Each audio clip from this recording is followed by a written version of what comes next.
Welcome to the October 6, 2020 meeting of the Santa Barbara City Council. We'll start with a Pledge of Allegiance. I pledge allegiance to the flag of the United States of America and to the republic for which it stands, one nation, under God, indivisible, with liberty and justice for all. Ms. Clerk, would you call the roll, please? Thank you. Certainly. Councilmember Jordan?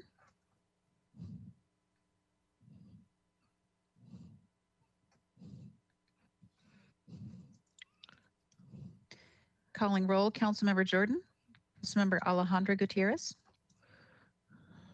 Here. Mayor Pro Tem Sneddon. Here. Councilmember Friedman. Here. Councilmember Harmon. Here. Councilmember Oscar Gutierrez. Present. Mayor Murillo. Here. Thank you very much. We have ceremonial items today. Would you read that into the record, Ms. Clerk? Certainly. Item 1, Employee Recognition Service Award Pins. Mr. Casey? Thank you, Madam Mayor and council members. As you know, each month I like to come and recognize employees for achieving certain milestones in their service to the city. So I'd like to read a number of them into the record today. With 5 years of service to the city, Jennifer Nickerson, Administrative Assistant, Finance Department. Tyler Thompson, Police Officer, Police Department. Sonia Crawford, Police Officer, Police Department. Joshua Alvarez, Police Officer, Police Department. Pamela Boucher, Parking Enforcement Officer, Police Department. Jose Flores, Treatment Plant Technician, Public Works Department. Araceli Hernandez, Administrative Specialist, Parks and Recreation Department. With 10 years of service to the city, Cynthia Cornett, Parking Enforcement Officer, Police Department. And Edward Montejano, Maintenance Worker 2, Public Works Department. With 15 years of service to the city, Brenda Nielsen, Administrative Clerical Supervisor, Community Development Department. Laura Daines, Administrative Assistant, Police Department. Douglas Klug, Police Officer, Police Department. And Tom Dietz, Waterfront Maintenance Superintendent, Waterfront Department. With 20 years of service in water years, Josh Hagmark, Water Resources Manager, Public Works Department. And with 30 years of service, Edwin McGregor, Wastewater Treatment Plant Operator 3, Public Works Department. Thank you. Right, that's wastewater years. Congratulations to all of our employees, with deep gratitude for all your service to our residents and to the city. Thank you, Mr. Casey. Are there any changes to the agenda? No, Madam Mayor. Ms. Clerk, we'll go to open public comment. So this is the public's opportunity to talk to us about items that are not on the agenda. Do we have people raising their hand in the function? Okay. Yes, I Madam invite Mayor. my colleagues on the screen to hear public comment. Thanks. Go ahead, Ms. Clerk. Very good. We have a few speakers.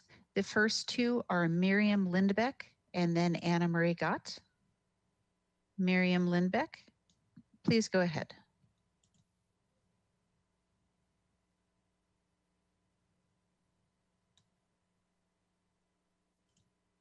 I'm sorry, Miriam Lindbeck. Yes, Miriam Lindbeck, please go ahead.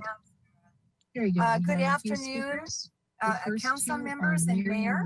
I'm getting a double feedback. I'm not sure if you are. Miriam Lindbeck. Can you hear me, Sarah? Ms. Lindbeck, maybe Yes. you have to turn something off on your end. Oh, right. I'm in the green here. Can you hear me at all? Yes, Miriam Lindbeck, please go ahead. Good afternoon. Hello, council members and mayor. I'm getting a double feedback. I'm not sure. Ms. Lindbeck, would you stand by and we'll try to figure out what the problem is. But if you have a computer on or your TV on in the background. My computer. Yeah. Okay. Can you hear me? if you could mute one of them, maybe that's All right, it. is that better? Is that better, Madam Yes, Mayor? ma'am. Yes, Oh, ma'am. Go okay. ahead, please. I'm so sorry. I apologize for that. Go ahead. Today, I want to briefly outline a couple matters on the wireless communications towers that we know are being installed and the ones that are pending. We as a city need to know fully about what their backup systems will be, as the applicants can consider two options. One is a potential fire hazard, and the other is a known toxic hazard. I had reviewed a Verizon application for a cell tower to be installed in the Isla Vista area, and it was near homes and a nature preserve. And in the section on backup power, the applicant was considering diesel. Battery was also in the options, but it was not decided nor disclosed which option Verizon would exercise. Diesel is not classified as flammable, but it is classified as combustible.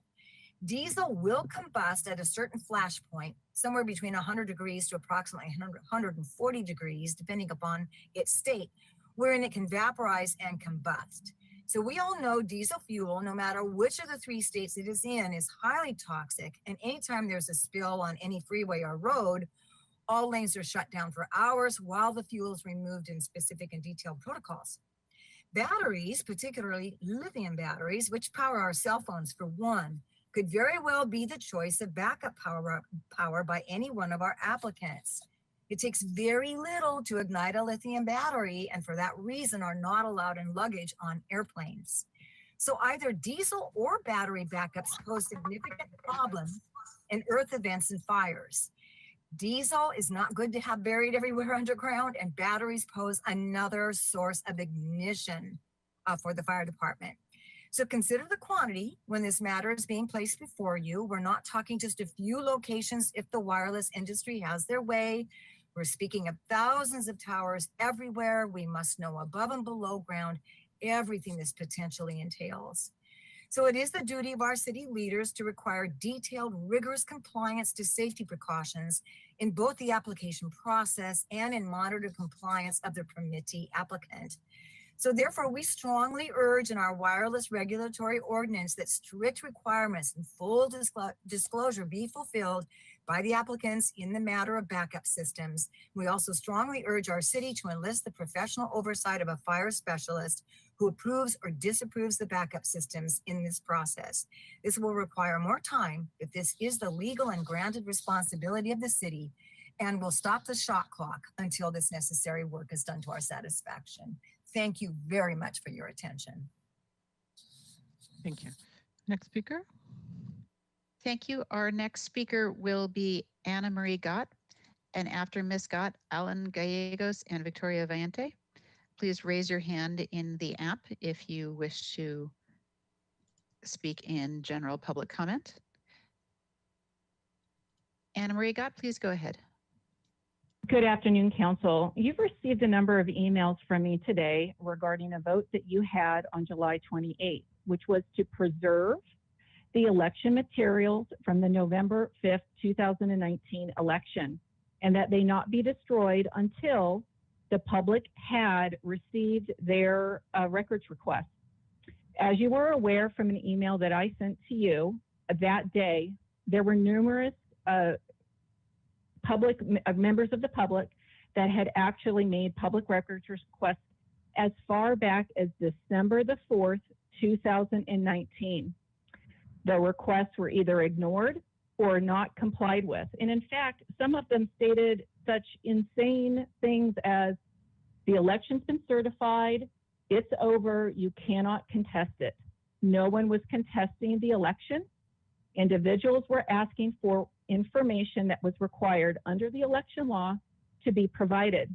In some cases, they were asking for information related solely about their own votes and why their provisional ballot was not counted, why their provisional ballot, which should have been required to actually re-register them at the county to vote, why the county did not receive any information and did not re-register them to vote.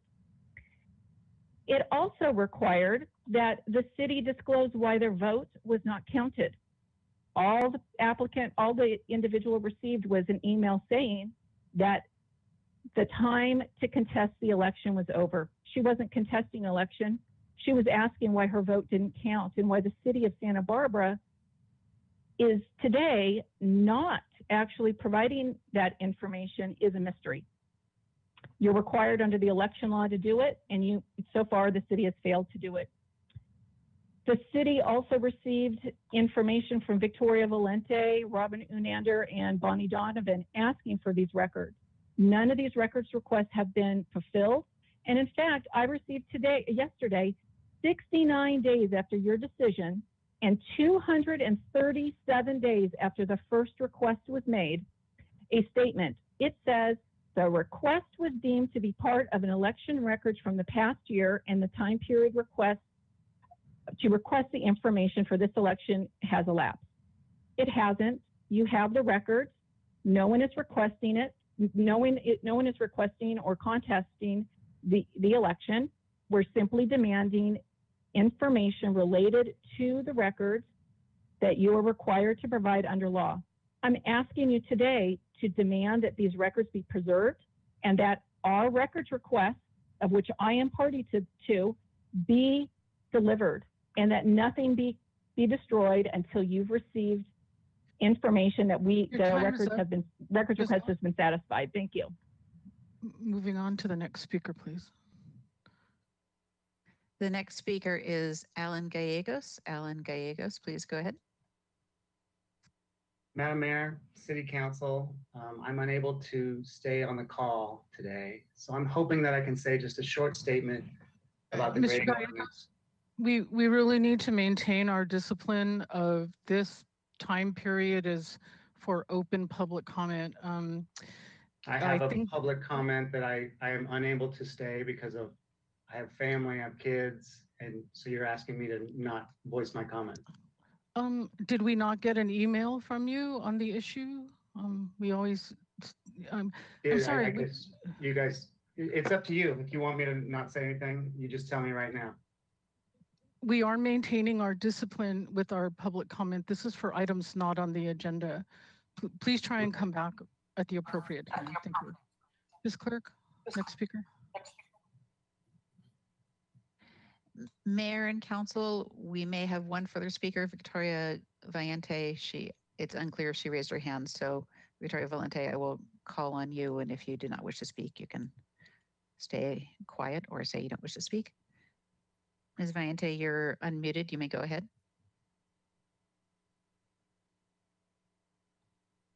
Okay, it looks like Ms. Valente does not wish to speak, but we do have one further speaker, Bonnie Donovan. Bonnie Donovan, please go ahead. Can you hear me? Yes. Okay. Go ahead, please. All 7 of you up there are supposed to be in charge of this city. Only 4 of you voted to protect the citizens' request to not destroy documents that were up for destruction. We're either being slow walked or the paperwork was destroyed without your approval. Somebody needs to tell us what's going on in the city and why we can't have this information. It was 4 extensions to gather the information, yet they were in front of you getting approval to destroy it. And last night after the 4th extension at 5:46, I get the thing saying, you were denied your public request act, and the decision was made by the city attorney. If you have any questions, contact him. Well, I sent him an email last night. The same time I emailed Mike Jordan and Eric, which Eric got back to me this morning, but the city attorney has not. If they were destroyed, just tell us. Don't slow walk us and try to get us to just go away. You guys are the boss, the staff isn't. Thank you. Thank you. Any other speakers, Ms. Clerk? Madam Mayor and Council, that's our final speaker for public comment. Okay, we'll close public comment. And I did find Mr. Gallegos' public comments in our email that he sent us that earlier today. So thanks. Mr. Jordan, okay. Closing public comment, going to the consent calendar. There's just a couple of items there. Ms. Clerk, anything to read today? And Madam Mayor and Council, no items to read on consent. Is anyone raising their hand from the public that wants to make a comment about item 2, 3, or 4? Madam Mayor and Council, no public comment, no comment on consent today. Okay, so if there's no further objection, we'll waive further reading and I'll entertain a motion. Mr. Jordan, to move the consent calendar forward. So moved, Madam Mayor. Thanks. A second from someone. I'll go ahead and second it. Okay, Mr. Friedman, second, thank you. And we'll take a roll call vote if there's no other discussion, thanks. Very good. This is a motion for the entirety of consent. Motion by Councilmember Jordan, seconded by Councilmember Friedman. Councilmember Jordan. Aye. Councilmember Alejandro Gutierrez. Aye. Mayor Pro Tem Snedden. Yes. Councilmember Friedman. Yes. Councilmember Harmon. Yes. Councilmember Oscar Gutierrez. Aye. Mayor Murillo. Aye. Unanimous, it seems? Yes. Okay. Yes, Madam Mayor. Consent calendar done. There was no meeting of the Finance or Ordinance Committee today, so we'll go right to item 5. Ms. Clerk? Very good. Item 5, discussion of affordable unit requirements for rental housing projects. Okay, who on our staff is ready to make that report? We did move along pretty quickly here at the 2 o'clock hour. Ms. Brooke, welcome. Thank you, Madam Mayor and council members. Happy to be here with you in the afternoon. It's rare for the Planning Division to have items this early on the agenda, so it's different. Thanks. So I'm here at the request of council, actually, on your meeting of July 28th, when we were before you proposing amendments to the average unit size density program. Council directed staff to return, next slide, please. You directed staff to return with a discussion about affordability requirements in rental housing projects. So I'm here to go over a little bit of that information with you and then receive any direction you have for staff if you would want to see changes to our current requirements. Next slide, please. So first I want to just get familiar with some terms. Inclusionary housing is the term that's most often used to describe when local agencies have a requirement to provide affordable units in market rate or private housing projects. Some other agencies offer incentives for inclusionary housing. They might offer development incentives such as reduced parking or higher densities to offset the developer providing some percent of the units at affordable rates. Agencies also typically offer alternatives to meeting constructing the physical units on site. Some might offer an ability to produce the units off-site or pay an in lieu fee, which goes into a fund that could, at some point when enough funds are accumulated, could actually construct affordable housing.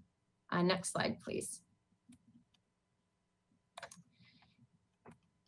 So I'll provide a little bit of background on the city's existing requirements for inclusionary housing. Since 2004, we've required inclusionary housing for ownership housing projects. And then just last July, City Council amended the ordinance to also require inclusionary housing for rental projects.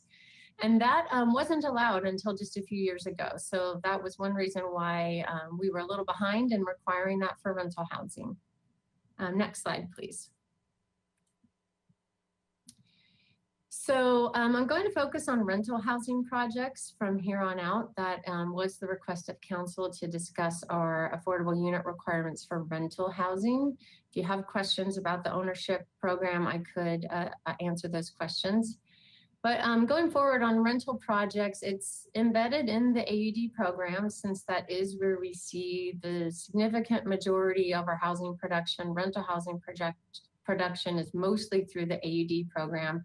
We do get some rental units that opt to build at base density and not take advantage of AUD, but the inclusionary requirement is specific in the AUD program as it's currently drafted. And for rental housing projects with 10 or more units, the developer must restrict at least 10% of those units to rent at a rate that's affordable to moderate income households. And on the next slide, I'll talk about what that means, moderate income. For projects that have between 4 or more than 4 and less than 10 units, the developer can choose to either restrict at least one of the units on the site to a rent that's affordable to moderate income household, or pay an in lieu fee that represents some portion of the inclusionary requirement. And council set that dollar amount at $25 per square foot. And next slide, please. So I wanted to just make sure everyone's familiar with the different terms we use when we talk about income levels as it relates to affordable housing. The nomenclature is pretty common. The income categories there on the left of that chart. The percent of area median income, that is set every year. Currently, the 2020 Santa Barbara County area median income for a 4-person household is $87,800.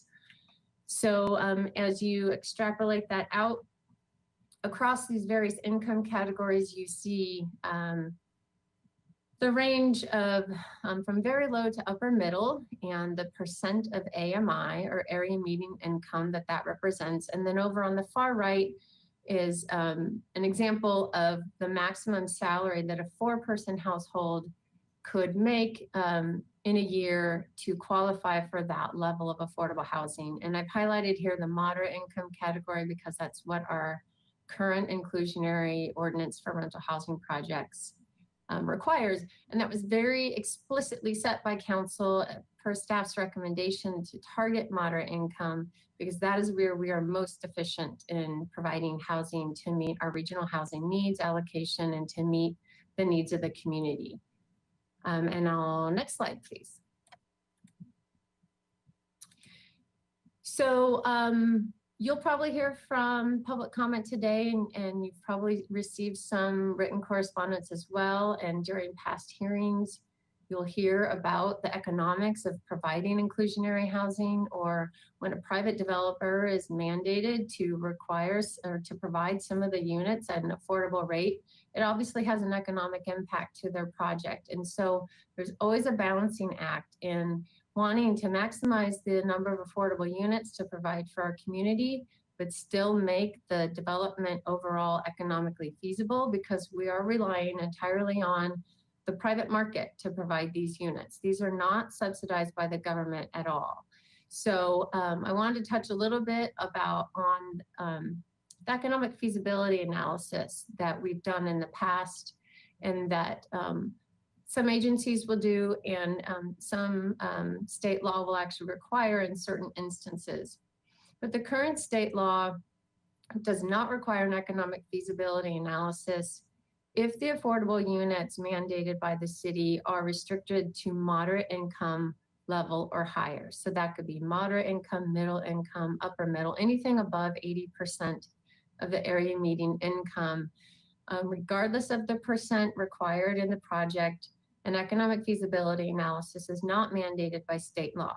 That doesn't mean that you couldn't choose to do one, because you want to just better understand the mechanics and economic feasibility of development projects. If our ordinance going forward were to require more than 15% of the units at either very low or low income, we would be required to do an economic feasibility analysis to prove that we wouldn't be hindering residential development overall.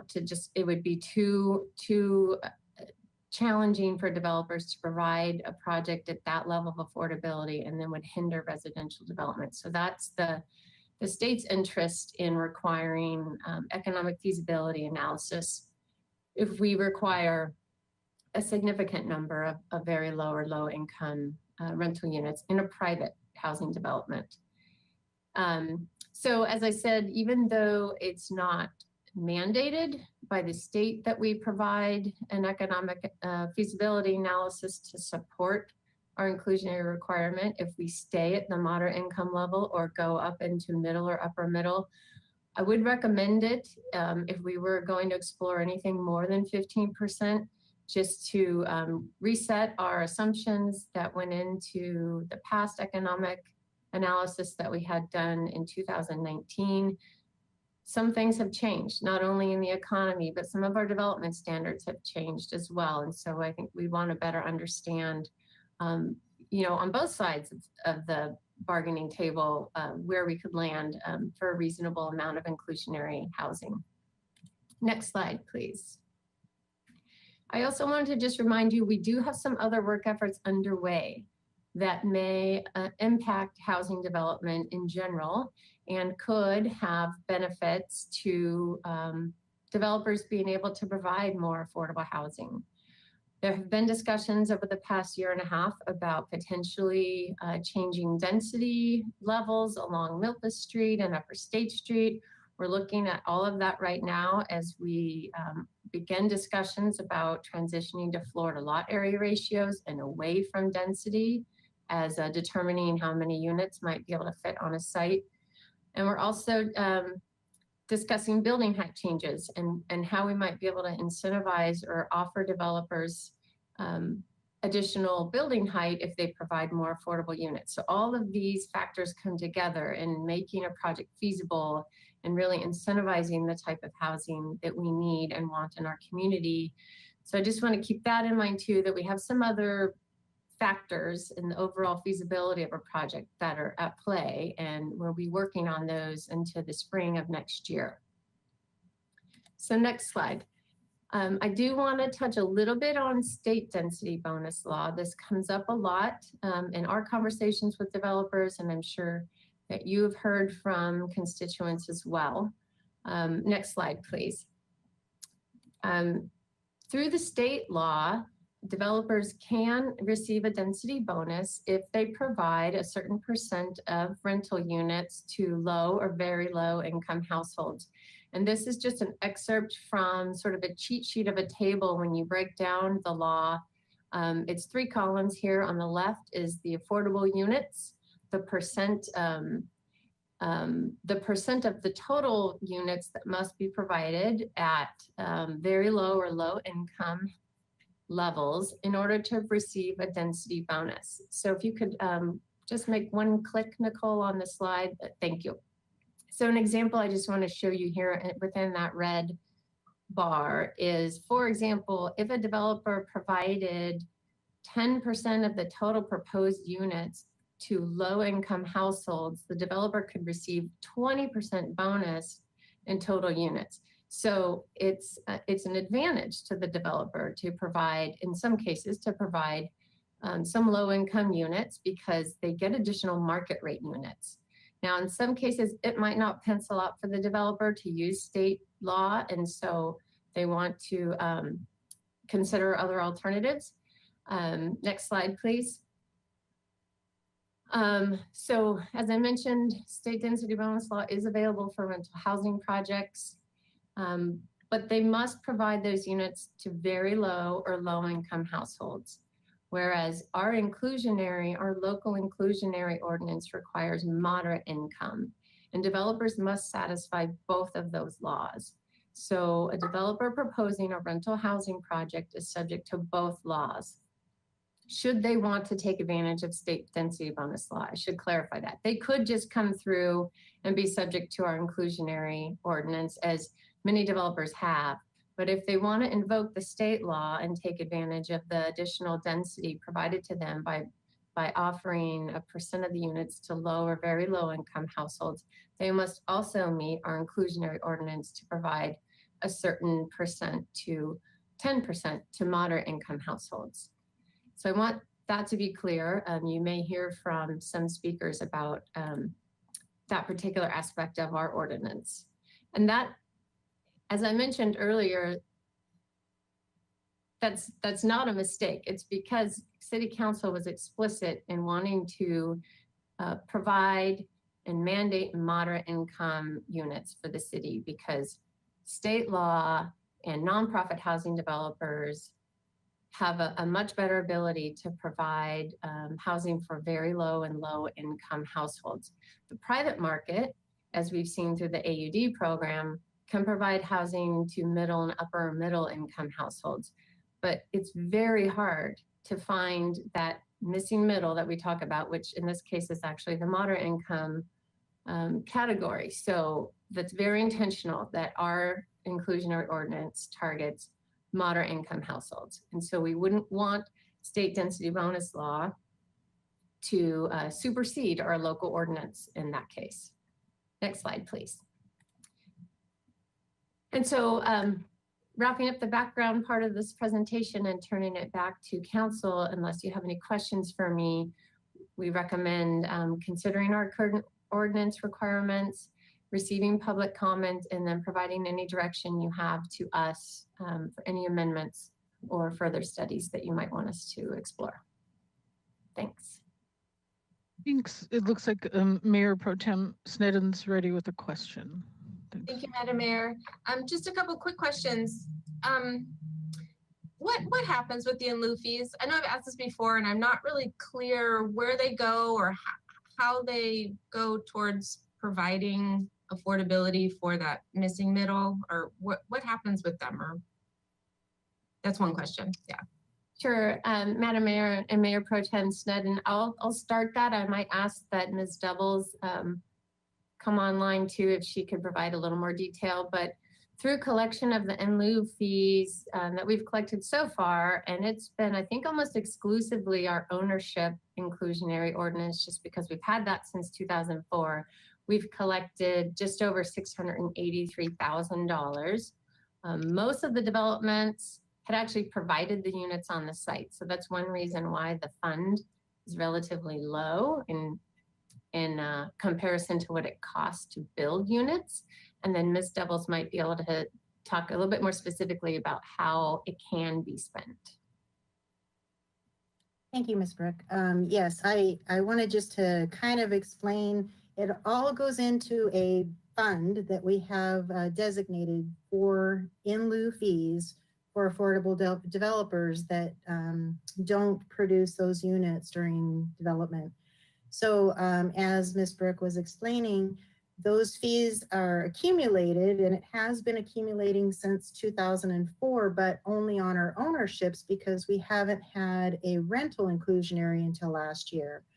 So that pot of money, though, is restricted to actually developing more affordable units. It can go to developing either rental or owner occupied units. And it can go up to upper middle. So there is a little bit more leeway in that fund, but it is restricted to developing those affordable units still. So even if we collect in lieu fees, in this case for the median income, we can't necessarily use those fees collected to help provide that type of housing that we're so short in? Yes, we can. We have to provide those. Yeah, we have to. Like, how do we do that? Like, where does the money do that? So it goes into this fund that we have specially just for in lieu fees, and it accumulates until we have, you know, a developer that comes forward and actually has a proposal that actually could use those funds to develop a new project. But they have to go towards affordable units. And has that happened yet? Has any of that funding, it's been accumulating, but has there been any actual use of those funds? There has not been any use of it so far. I have had one contact that was interested in it and still maybe pursuing putting a project to come forward on to see if they could use it. But no, the pot of money has not been used yet at all. And then what would the process be? Would that go through community development or come to council, or so it eventually will be used for an actual development project? Yes, okay. It will. Yeah, and what happens is we get a formal request, and then we in community development, my staff and I, we look at that proposal, see if it's feasible, and then work with planning to make sure if they have like all of their, ability to do that project. And then we would take it actually to the finance committee first, because we would be subsidizing that project with that funding. So we would want to get an approval from our finance committee first. And then if the finance committee does approve it, then we would be taking it on to council for approval. Okay, thank you. It's something I'm so doubtful of those in lieu fees being working. And so I'm going to be really excited when we actually have some product from Me that. too. Yeah. And it is definitely there. We have it. It's a pot of money that we're just kind of saving up so far on. So it is something we could use for that. And then another question I had, maybe for Ms. Brooks, I'm not sure, but how many projects take advantage of state density bonus compared to AUD? Like, do we have many projects that take advantage of that?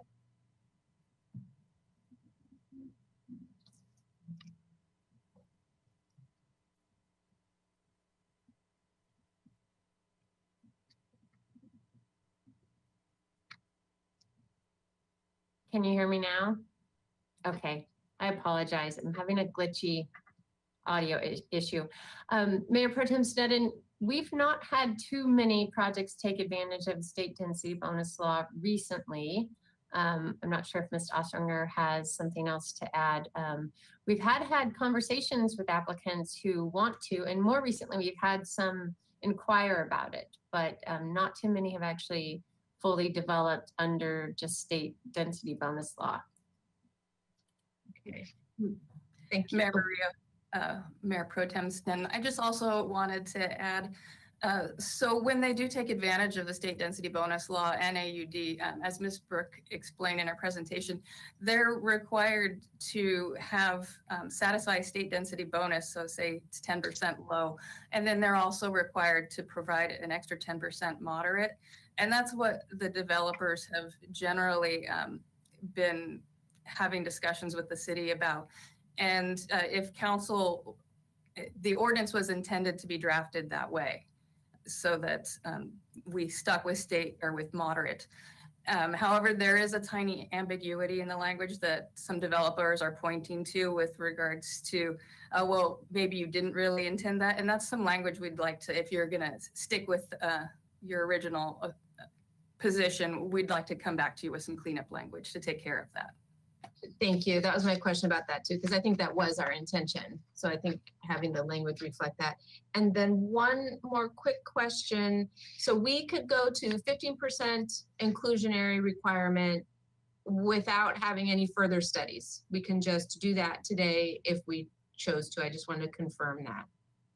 Okay. Yes, Mayor Pro Tem Sneddon, that's true. Thank you.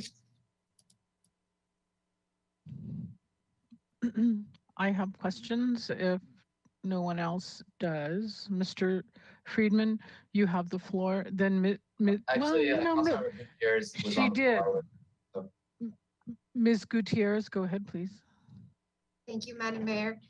I have a question for Ms. Brooke. Hi.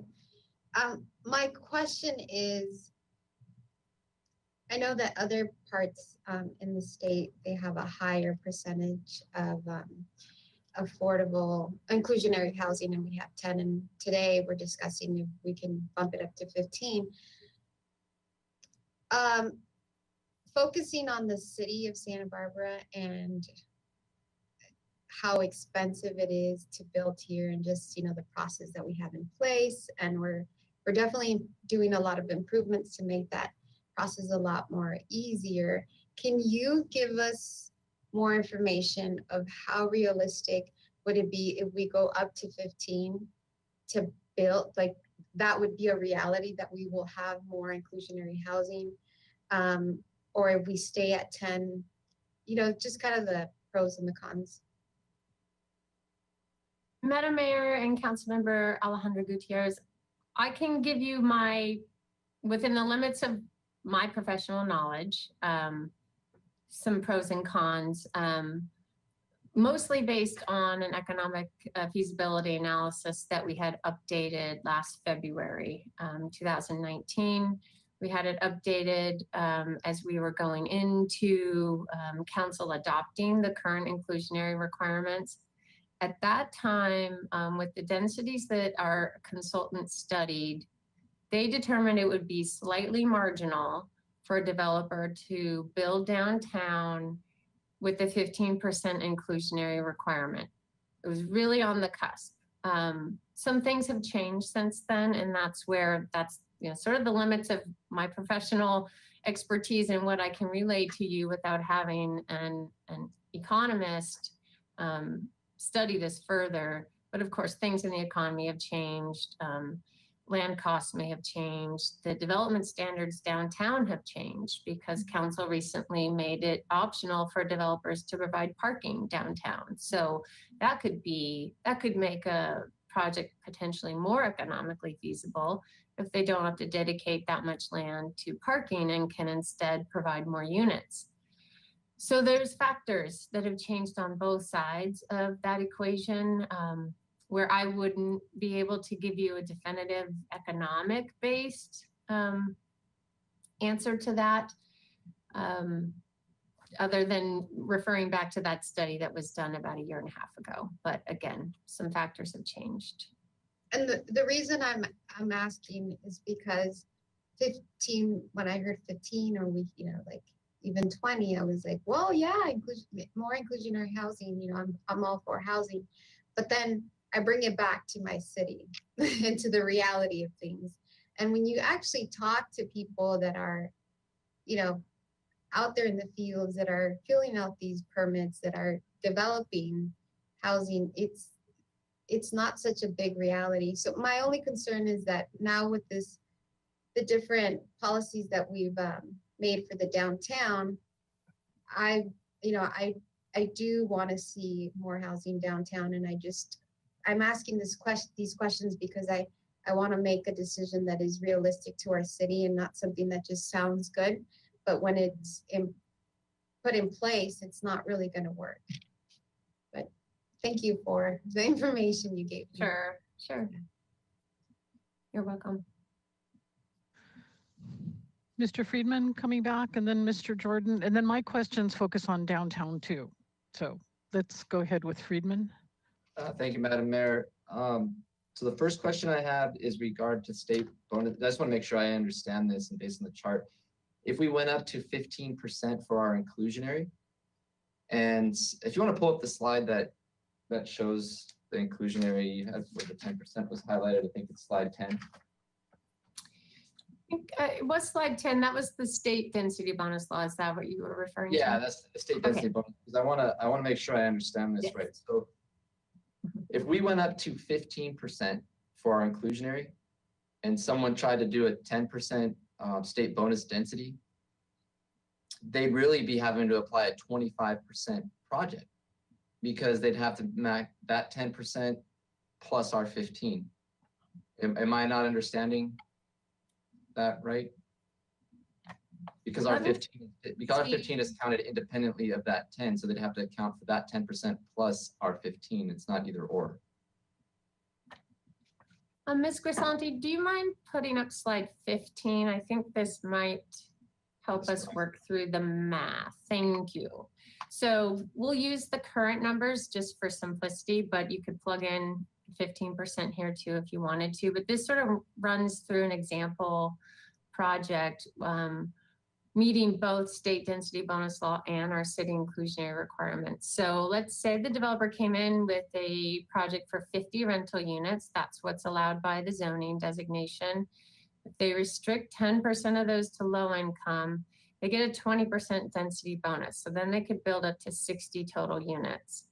So then but then to satisfy our inclusionary of 10%, that goes back to the original 50 that they came in with. 10% of that is 5. So they get a total of 60 units at the end of the day. 5 must be restricted to low income to meet state law. 5 at moderate income to meet our affordability requirements, and then 50 market rate units. Okay, so just so I'm trying to understand, because when we say ours is 15%, if they try to do a state bonus density, it's actually above and beyond 15%. I know they're getting more units, but they're also getting, they have to provide more affordables. I just don't want it to, what I'm trying to get, I don't want it to be a choice between providing moderate and low or very low income, which is, I feel that, I don't understand that, because I don't want that to be the choice of not providing low or very low income, or just moderate. So, so there would be above 15%, but I see where you're going, because they get that those extra units, so that should theoretically offset some of the costs. Correct. Through the state law, they get a density bonus, again, of the 20%. So 10%. So the trade-off for them, if it was just state law, is they get the 20% bonus. So they get the additional market rate units, but then they must restrict, in this case, 10% to low income. Okay. And then if they were under the AUD, then they'd have to do an additional 15% restriction if we went with the 15 to moderate. And would the if they did a state bonus density project, would the 15%, if we went there, apply to the original application of, say, in this case, 50 units, or would it apply to the 60? So, Councilmember Friedman, the percent is based on what comes through the door proposed by the applicant. So it's total units proposed, and then we take our calculations from that. You know, quite frankly, the state law does allow a density bonus. So in that sense, the developer is getting some of, you know, there's a trade-off there for the additional market rate units to provide the low income units. You could argue, though, that through the average unit size density program, there was already a density bonus given in 2013 by allowing up to 63 units per acre for a rental housing project. So it really depends on your perspective. You could view it as just we're finally catching up to now mandating the affordable units that should have come, were allowed by law at that time, should have come with that in 2013. But you know, in any event, we're getting more rental units, and that's a great thing. But we weren't all along getting those affordable units with it. And how many, if you have this, how many projects have come in with the 10% of our inclusionary? I do have that.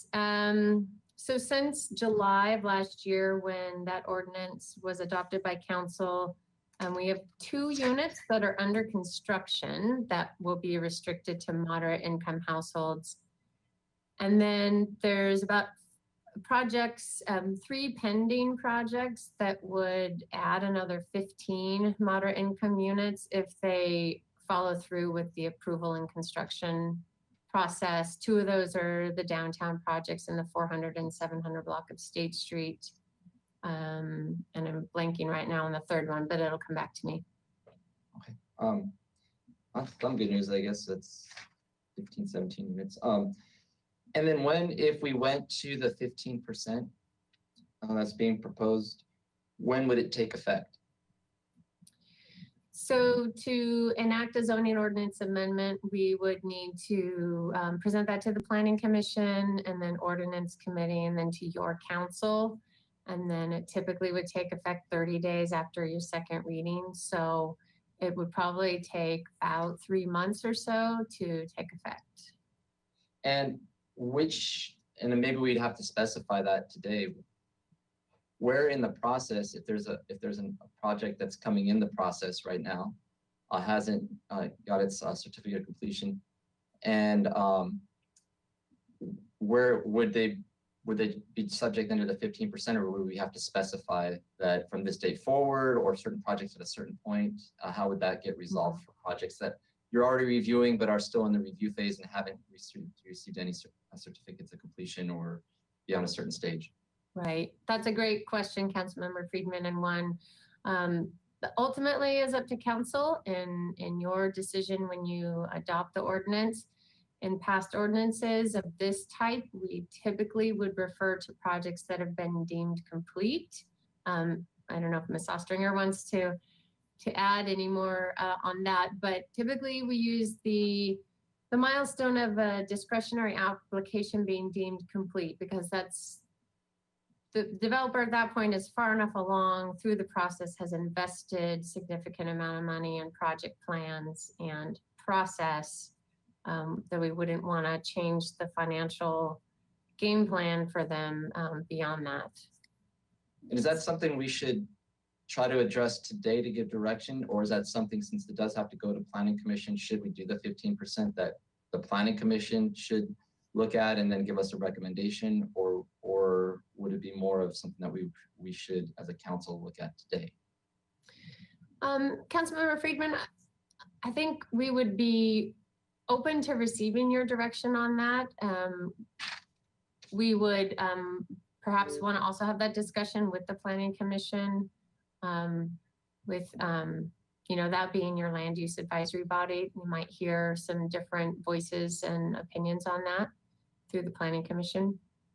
And Okay. Councilmember Friedman, just for clarity, as Ms. Brooks said, our past practice has generally been to allow projects that have been deemed complete to continue under the existing ordinance or the post-existing ordinance. However, the law only says that once a project is vested, that we can't change the game on them. And so that's usually when the building permit issues and they've done some work on it. However, I will note now that with the new change in state law under the Housing Accountability Act, that there's this new preliminary application. And so once a project is deemed complete for this preliminary application, then they continue down under that existing law. So that would be something we would want to be looking at and addressing. So anybody that came in with a project that had a preliminary complete application under state law would now continue to get to go forward. They have I believe it's 180 days to then finalize their application to keep maintaining that vested status. Oh, that's helpful. I think that's something that we could bet at the planning commission to get more information on, because I think there's some projects that would be affected by a change. The next question I have is, so the floor area ratio, when we talk about that, could you just explain in terms of how that works and how it would provide the ability to have developers get more building area for units, because there could have an implication, and when that's coming back to us, on the amount of units they're able to build. Certainly, Councilmember Friedman. So we'll be getting into an in-depth discussion about this with your council and the Planning Commission at the joint Planning Commission Council meeting on October 22nd. We intend the focus of that joint work session to be a discussion of Florida lot area ratios and what types of developments we want to incentivize if we are to use that as one of our primary objective criteria to shape development going forward. So with Florida lot area ratios, you could set different numbers for different areas of town based on compatibility. You can set the numbers to incentivize certain types of development. You might recall right now, building heights are limited to either 45 or 48 feet unless it's a community benefit project. And then to go up to 60 feet requires a separate hearing by the Planning Commission and certain findings. You could say a development that provides above and beyond our affordability requirements gets a higher FAR or gets a higher height limit or something. We can use that as an incentive to get more affordable units, to get other types of developments that we want to incentivize. So it's an objective way to do it though, so that a developer and the public and the decision makers know going in, these are the criteria. And they're not subjective, they're numerical, and you need to either, if you check these boxes, you get this additional floor area. And so independent of today's discussion, we have another opportunity at that point to actually further incentivize affordable at the different levels tied into the floor area ratio. So regardless of what we do here today, there's an opportunity to increase that, but actually on objective metrics that we can actually tweak for certain areas of town, and taking into account land use prices such as central business district versus less expensive areas. Am I understanding that correct? Yes, that's correct. Right. And then my last question, so I'm sure, is for purposes of today's discussion on 15%, would it be possible to exempt the central business district from the rest of the ordinance if we went up 15% with the exemption of the central business district? Councilmember Friedman, yes, that's possible. You could set geographical areas or any other defining term you'd want to set for different percents of affordability. Just like we have different percents for ownership or rental housing projects right now. Okay, thank you. You give me a lot to think about over the next hours, so thank you. Thanks, Mr. Jordan. Only going to take an hour, thank goodness. Hey, Ms. Brooke. Eric kind of touched on a lot of my questions. Really, the only thing I just wanted to have you chat about is, I'll phrase it as a question, but I'm sure we're going to get comments on the state bonus density versus our requirement for AUD inclusionary. So I'm going to try and do this as a question. So each of those bring a separate set of allowances to themselves. And so we've already talked about AUD, you get a higher density, no parking, whatever else we're giving away to. But you haven't talked about what state bonus density gives in addition. And my memory is going to be bad, but you're going to correct me. Thank you. But it's like you can go ask for two somethings or three somethings of anything you want. And isn't that, well, couldn't that be the reason that is that one of the reasons they are separated, is because the state bonus density also gives you that ability to go ask for any discretionary approval that would normally be required in that particular zone and just have it wiped off the table, in addition to getting you the units it has. And that was its purpose, that's its function. While as the AUD program gives you that higher density and whatever else is part of the AUD program, right? They're not apples to apples when you're talking about types of development. And for people to be commenting that they're at odds with each other is not really true, because even if you put them together on a project, you get much different benefits from each of those kind of allowances. Would you agree with that, or could you talk a little more about that?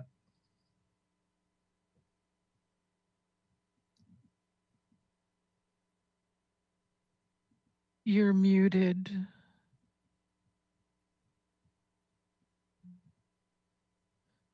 Mr. Clerk, can we unmute Ms. Brooke? Okay. I think it's on my end. Sorry about that. I'll work on this as soon as we're done with questions. Sorry about that.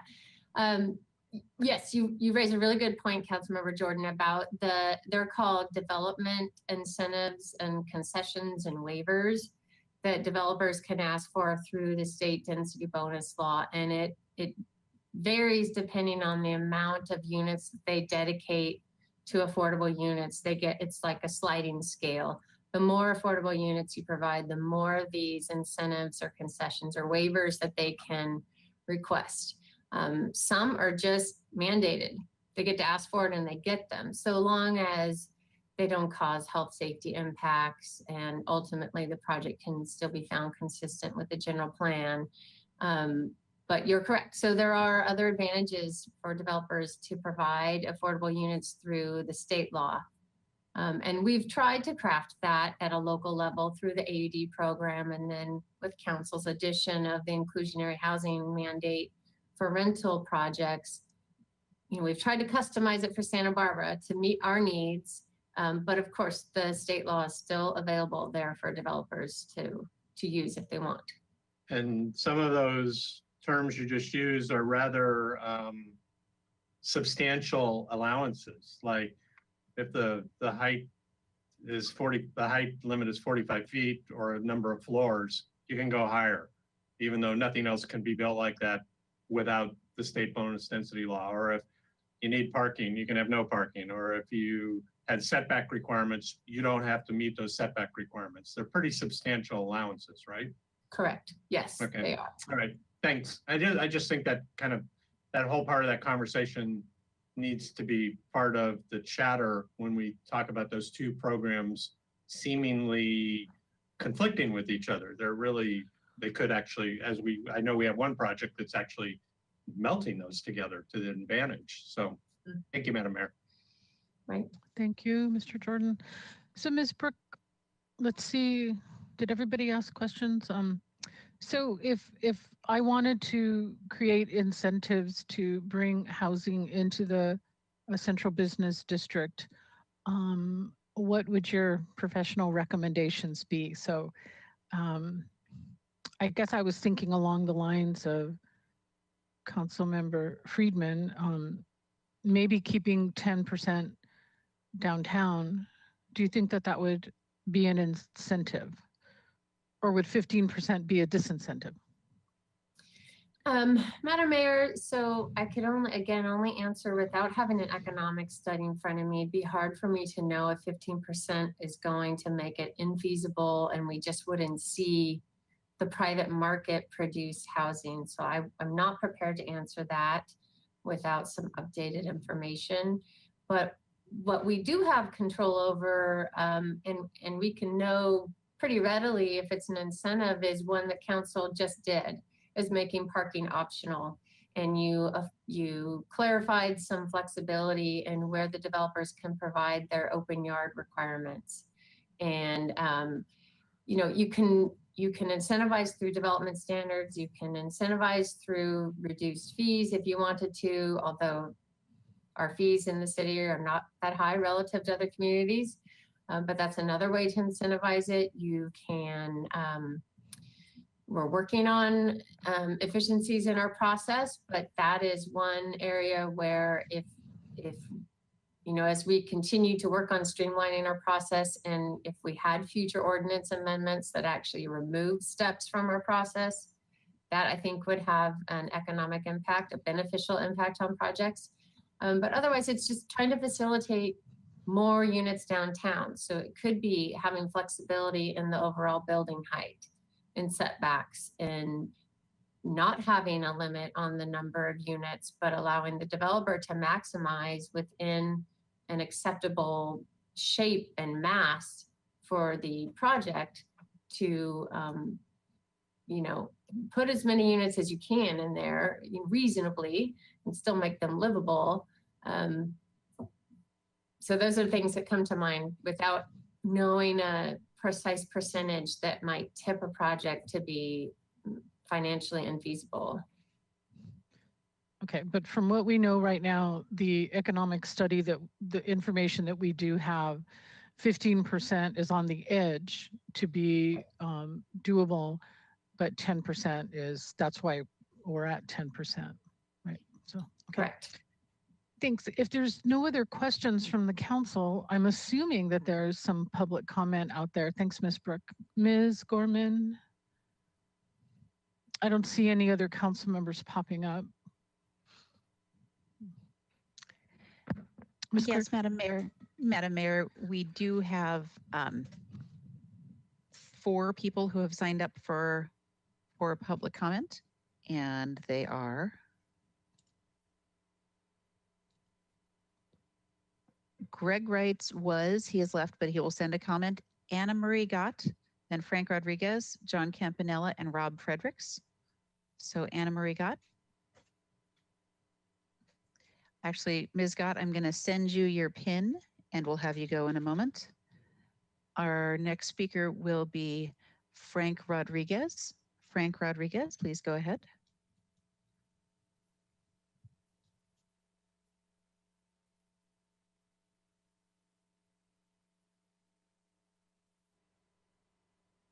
Mr. Rodriguez, you can unmute yourself and then go ahead. Hello, everybody. Can you hear me now?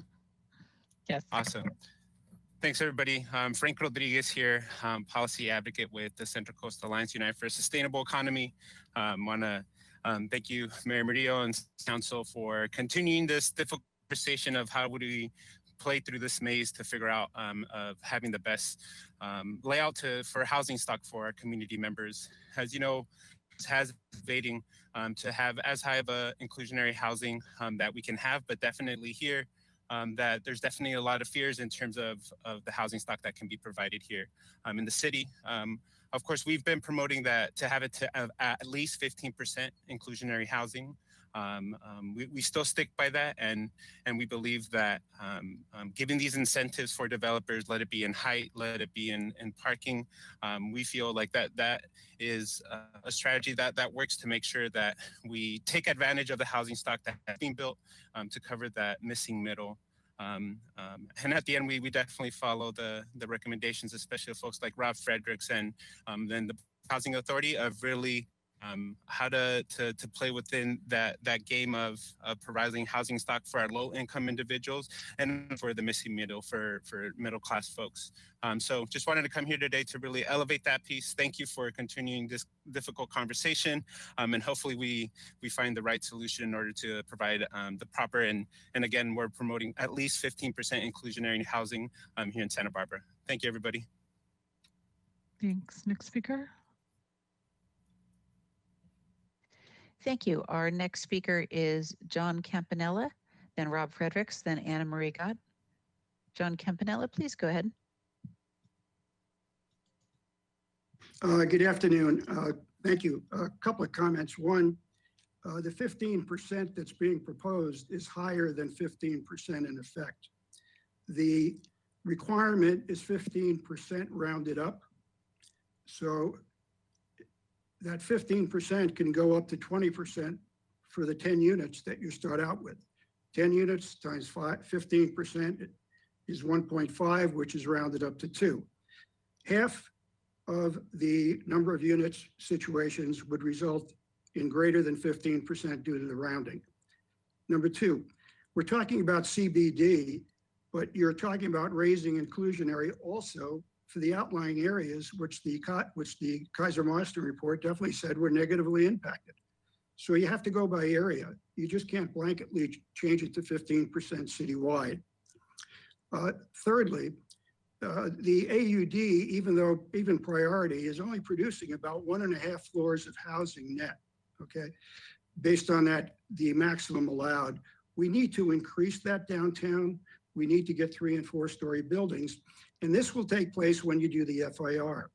I think starting an inclusionary number now before you know what the FAR is going to be to encourage housing is getting the cart before the horse.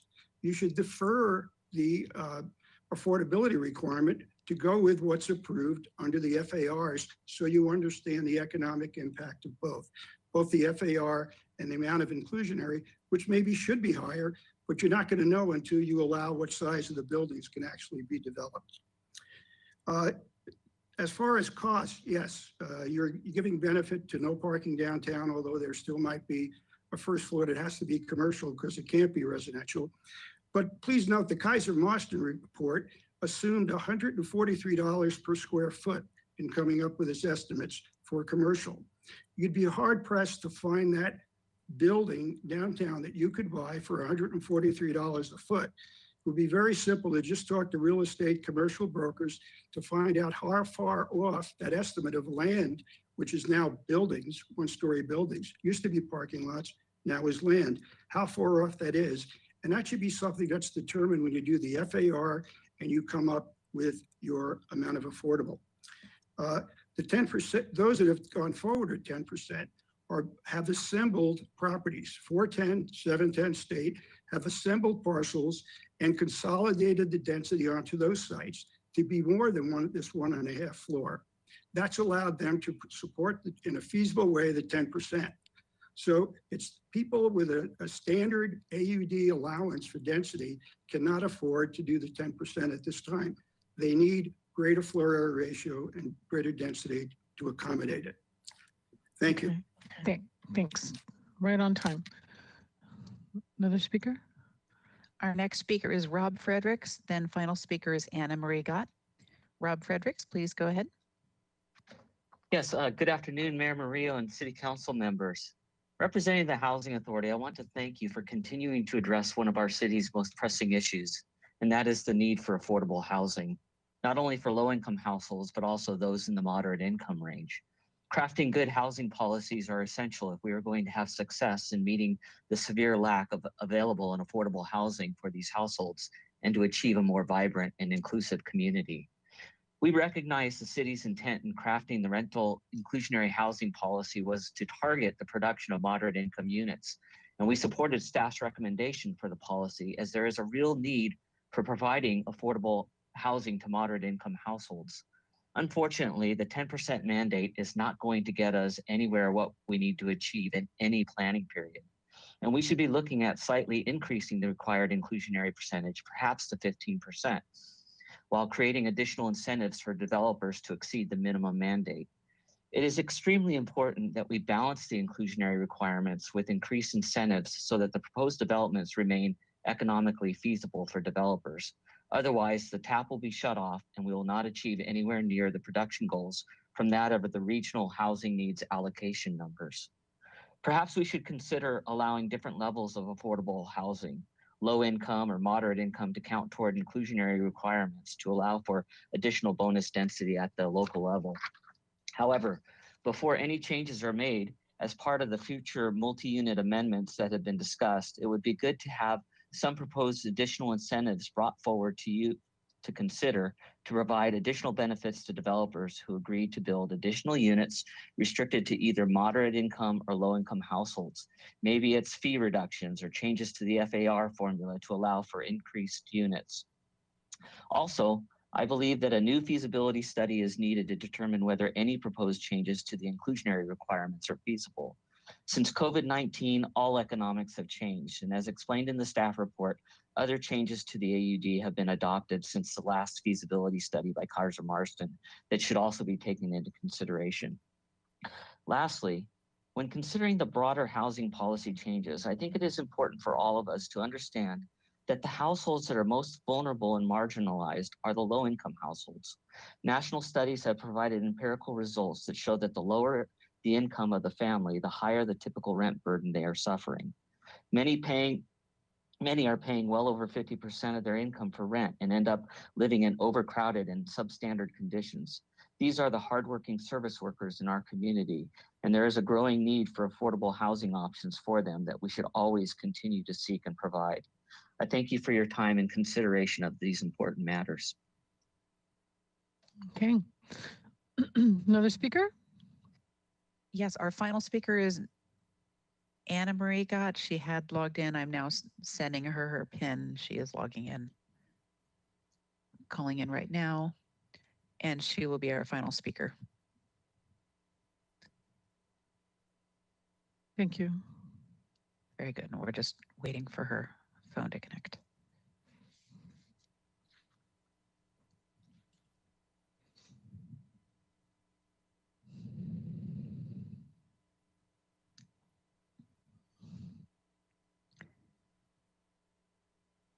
And Madam Mayor, it doesn't appear that she's connected so far. She is the final speaker on this item. Okay. Oh, there she is. There she is. She's on. Okay. She's on. Okay. All right, Ms. Gott, please go ahead. I apologize about that. It's very difficult to make public comments. So I just want to remind everyone a few things, is that we really do need a publicly disclosable economic feasibility analysis, and we need a hearing for that.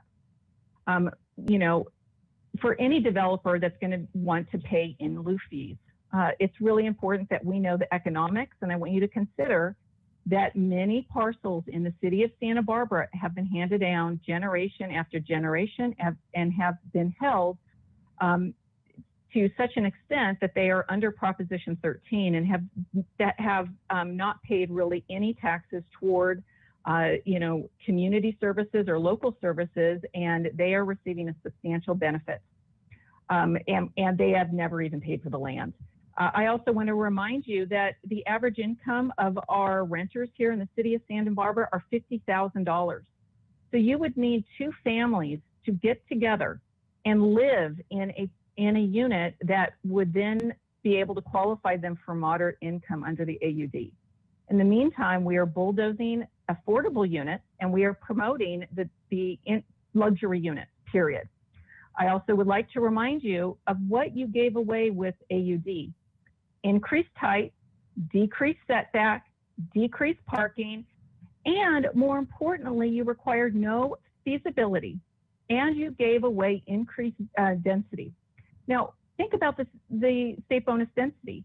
People would be required to provide affordability, and they would get a decrease in parking, a reduction in setbacks, they would get increase in density, and they would get an increase in height.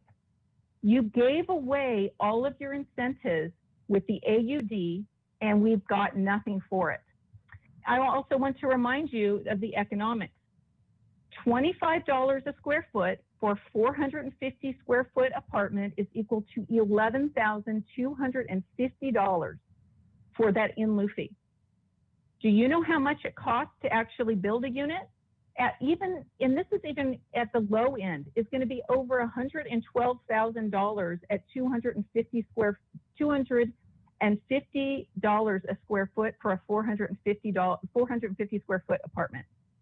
This is why we have no affordability. We have given away everything to the developer.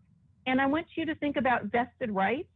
They can go on for decades while we receive no units on the ground. Just think of how long it took for the Hotel California to be built.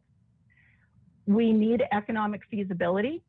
We need to revise the state bonus density ordinance that we have so that we incentivize actual affordability, and we need to eliminate the AUD. And we need to increase, I apologize, just two more words. We need to increase our inclusionary percentage. Thank you. Time's up, thanks. Anybody else come on, Ms. Gorman, to be a public speaker? And no, Madam Mayor, that's our final public speaker. Okay, so let's close public comment, and the recommendation's pretty wide open, everybody. It says, consider existing ordinance requirements and provide direction to staff. So Ms. Sneddon, kick us off on your thoughts since you're Thank you, Madam Mayor. So I mean, I think like all of us, I want affordable housing, not just any housing, not more luxury housing. I really firmly believe that the AUD already has so many incentives built into it. And I don't believe that we're getting what we intended out of it. 4 units in the moderate affordable it's not enough. And yet a lot of units are being built. They're just not being built for the bracket that I feel that it was intended for.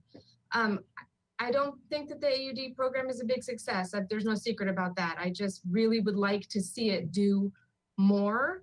I've not been comfortable with so many things that we're giving away.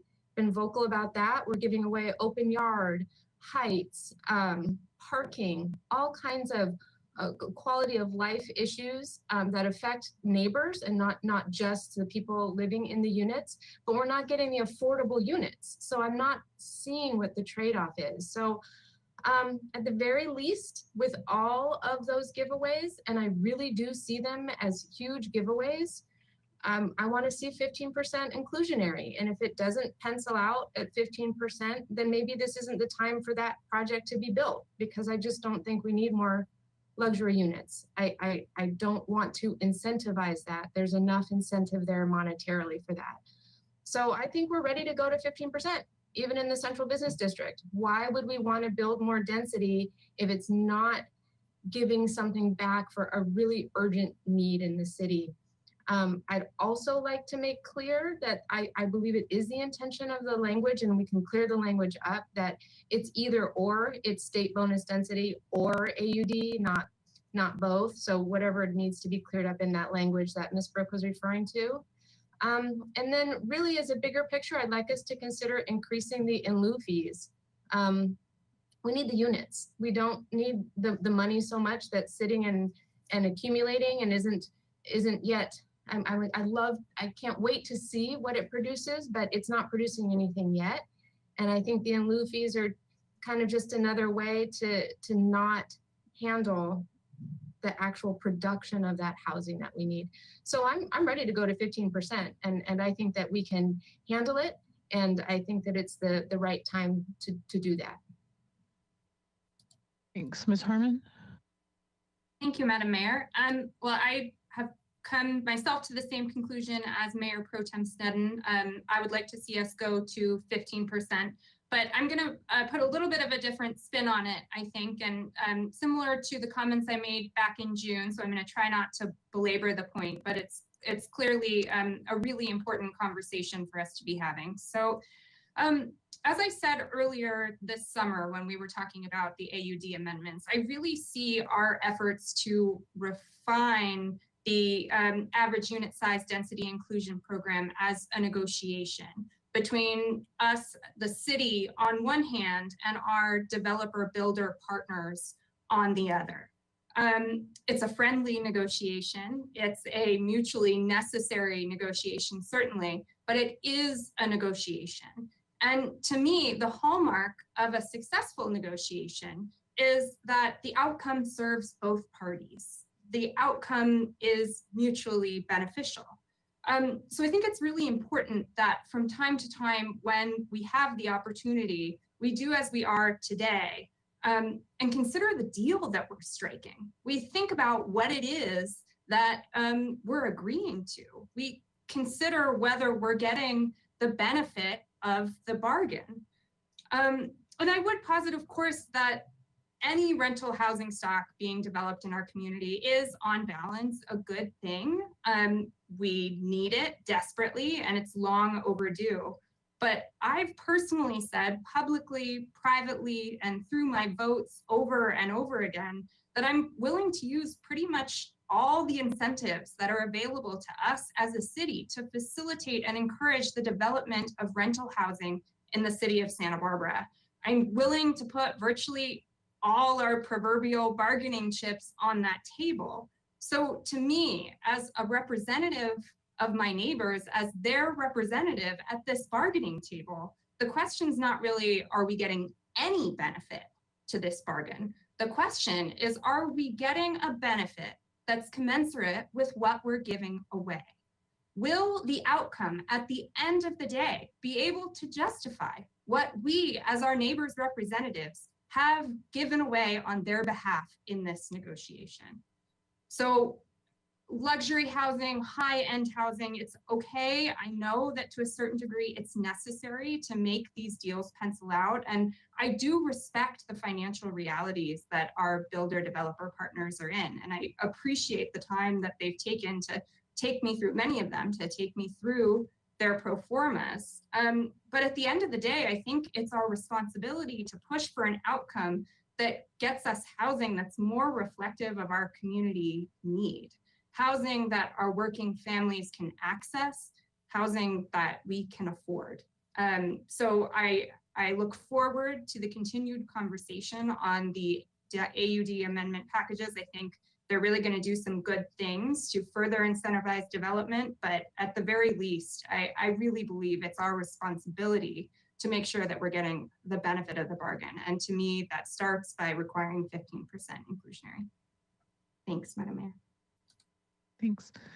Mr. Jordan, you were on the screen a minute ago. So was Ms. Gutierrez.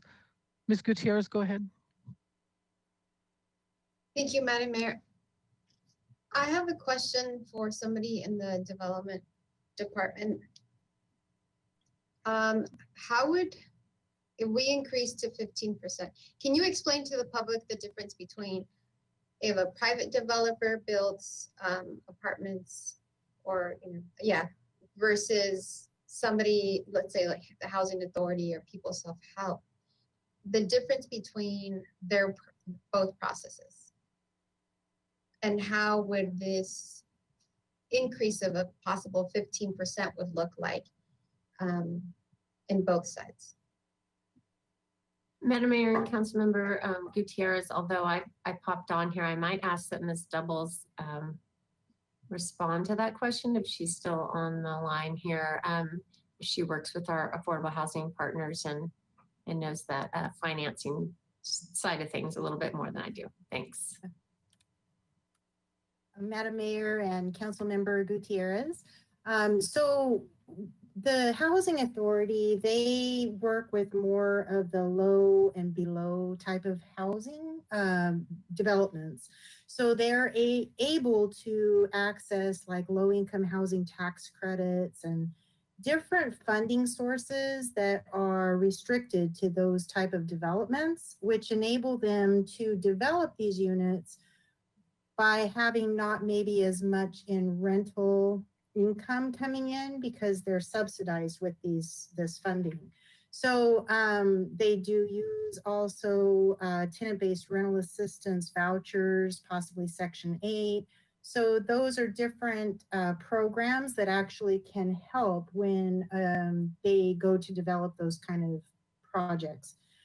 A regular developer who is developing, for example, a certain amount of market rate units and then has the requirement to develop inclusionary at right now in our rental inclusionary, they'd have to do the 10% in moderate.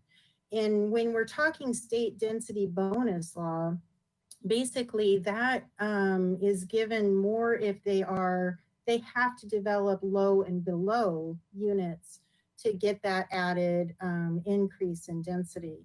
So in order to pencil out a project, they have to take into consideration the amount of rents that they are getting in for those units that they do have to create as affordable to make sure that the entire development would pencil to make sure it comes out where they could make a certain amount of profit. They're not going to make, a lot, of course, and that's what our study had kind of looked at, was how much profit is reasonable for a developer to make in a project.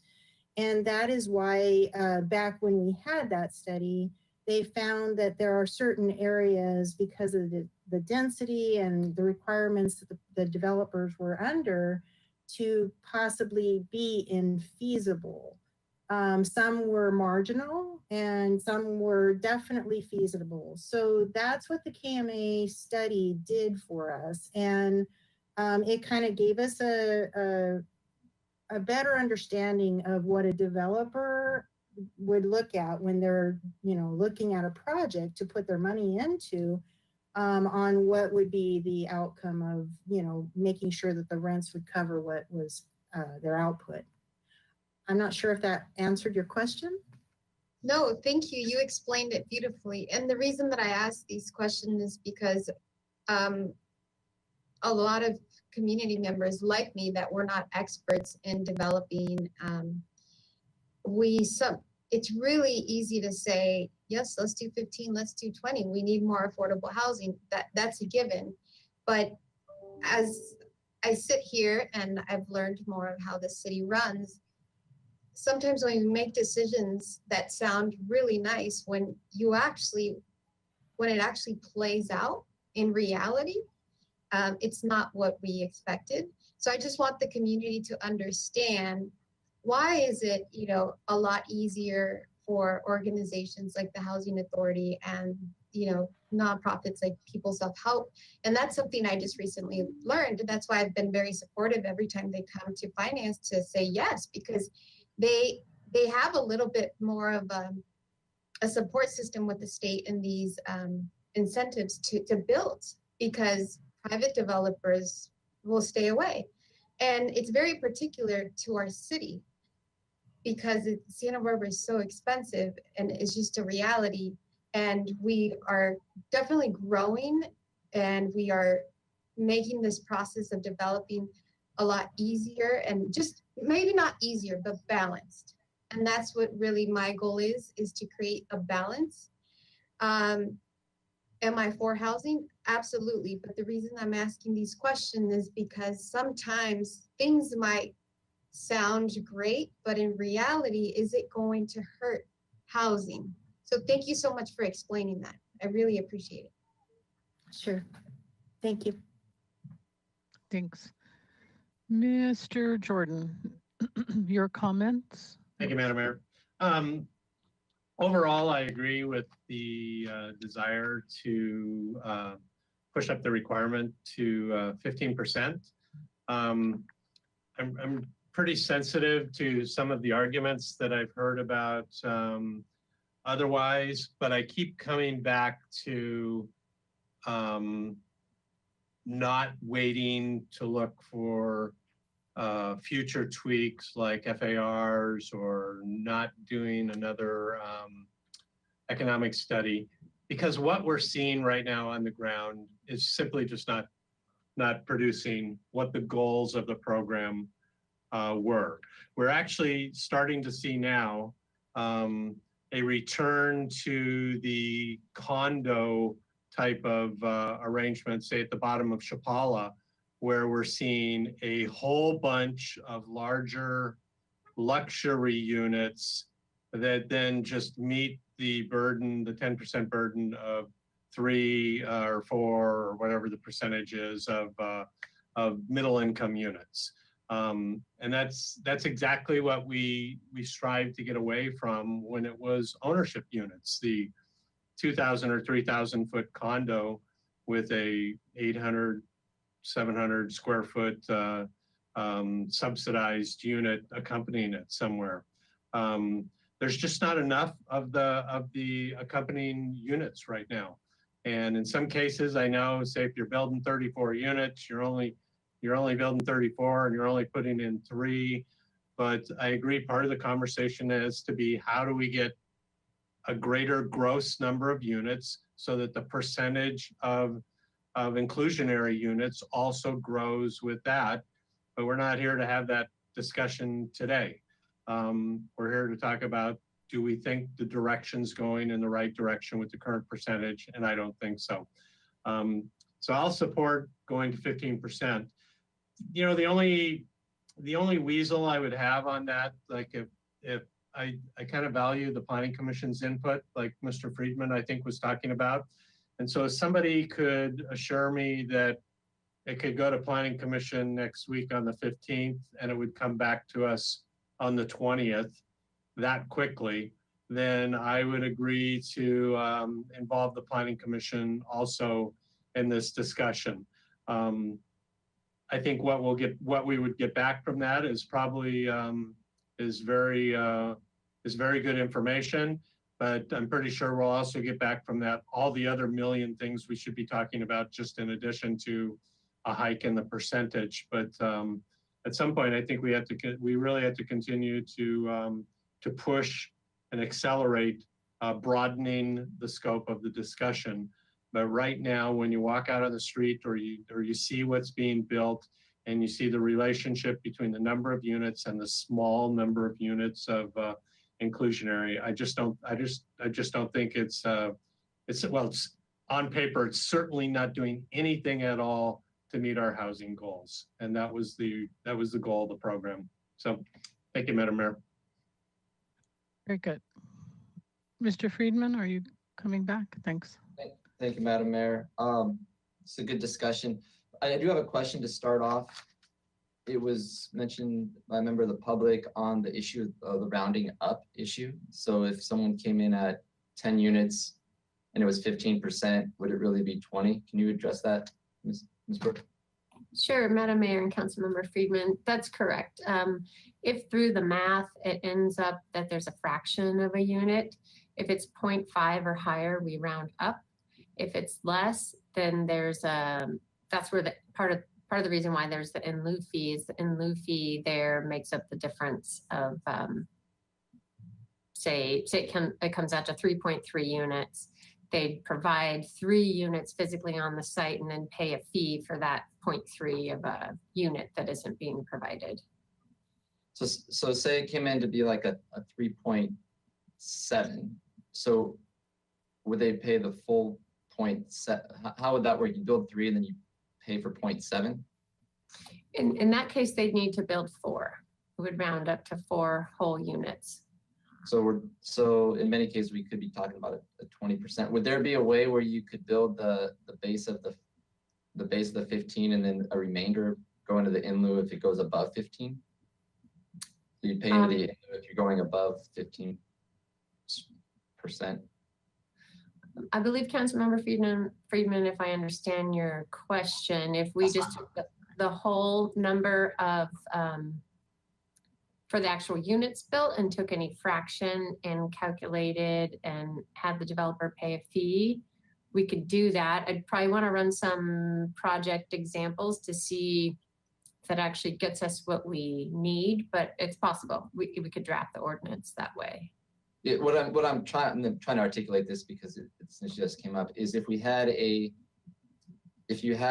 say a 3.5, say to build 4 units, which would be 20%, say, instead of building the 4th unit, that extra 0.5 that you would just pay the in lieu fee.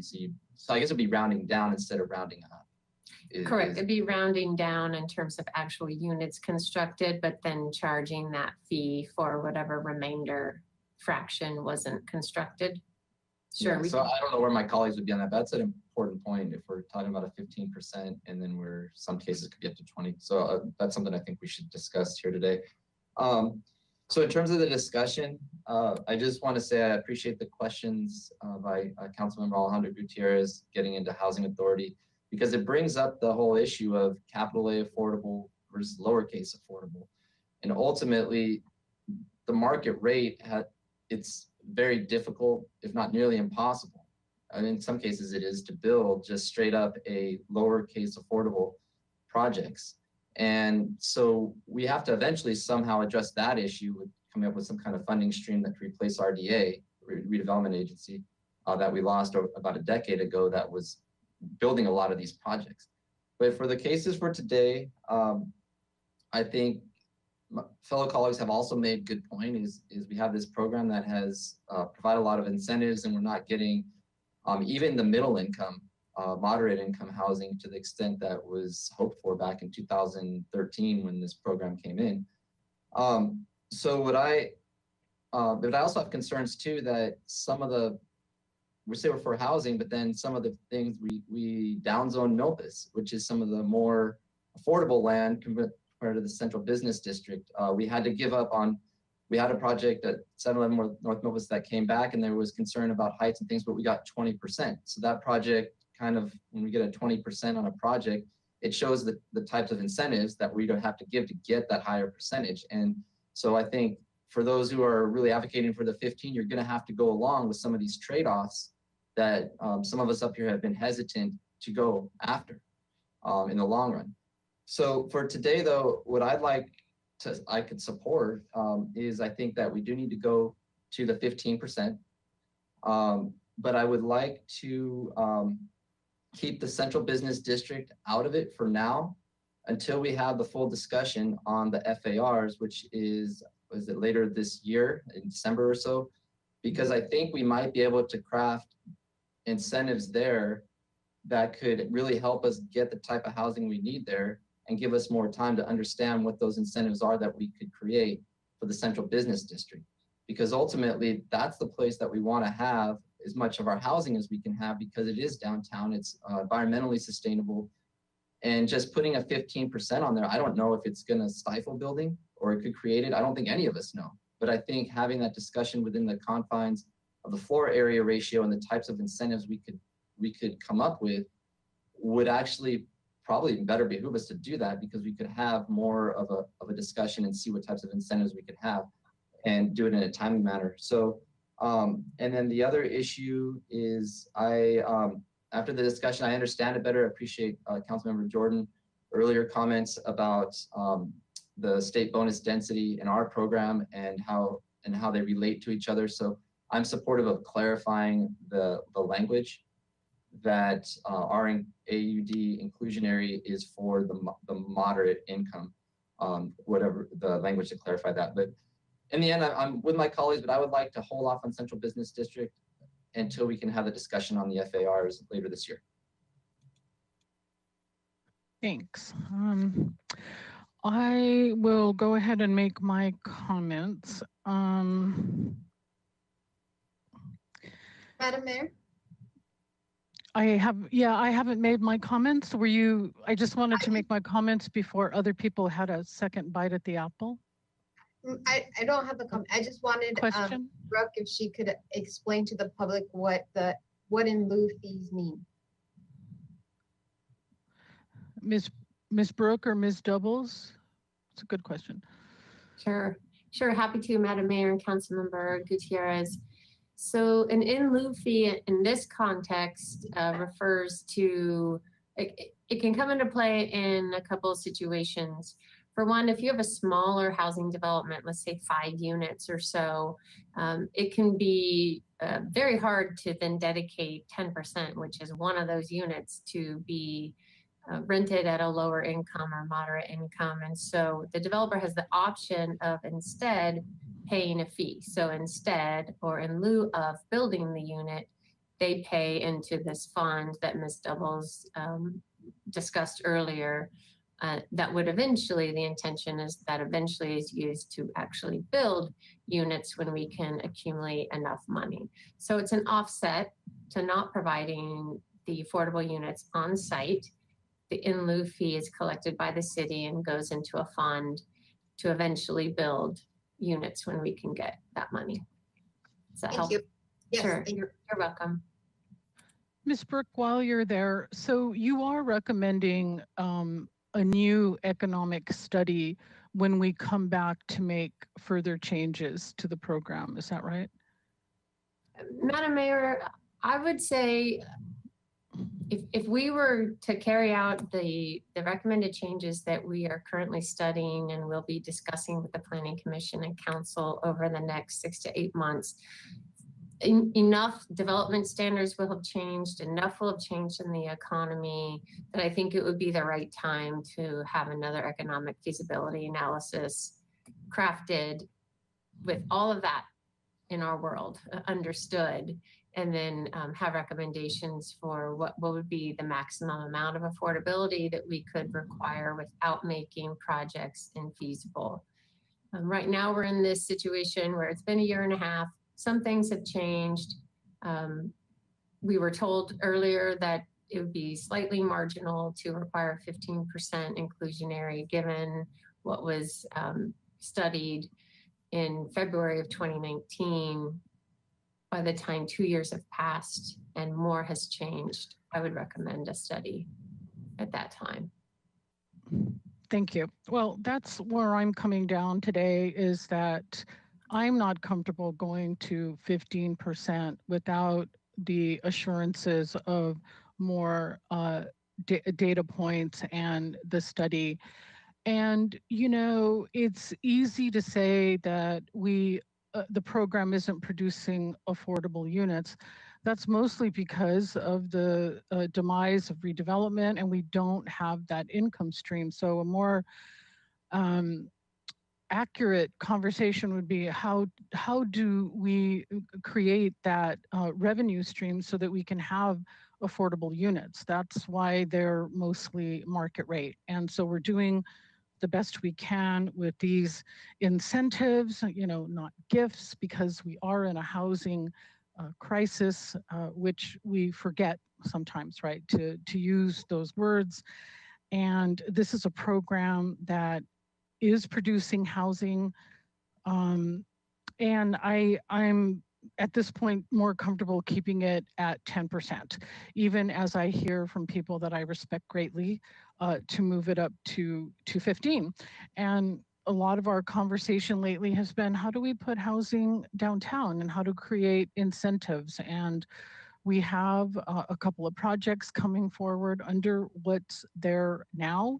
And I really don't want to mess with that. And if the information we have now is that 15% is marginal, marginally feasible, then I can't support that. So that's where I'm coming down today. You know, someone is sure welcome to make a motion at this point, and depending on what it is, I will respectfully vote no. Or yes, I don't know, depending on what it is. Okay, so you both popped up at the same time. Were you both wanting to make the motion? Ms. Gutierrez, go ahead. Ms. Sneddon was first. I think we're the same time, but I was going to propose maybe a compromise along the lines of what Councilmember Friedman was alluding to, that for now, if we made it 15% outside the central business district and then kept it at 10% within, I'd rather have it 15% everywhere. So I would see that as a compromise motion for 10% to leave it as status quo in the central business district and increase to 15% outside the central business district. And in those areas where we're increasing to 15%, rounding down rather than rounding up, I think is a fair compromise on that as well. So I would like to make that motion and see if it has support or not. Okay, Ms. Sneddon is floating an idea. Ms. Gutierrez, to that concept? Oh, sorry. Well, I wanted to kind of, I'm a little hesitant with the 10%, the 15% outside of the downtown area, because I really want to see downtown housing. But I'm really curious to hear what the Planning Commission has to suggest. So I'm going to suggest that we put this on hold until we hear from the Planning Commission and their suggestions. Mr. Casey, was this going to the Planning Commission anyway? Ms. Brooke, somebody mentioned it. Can someone clarify? Go ahead, Ms. Brooke, you got it down.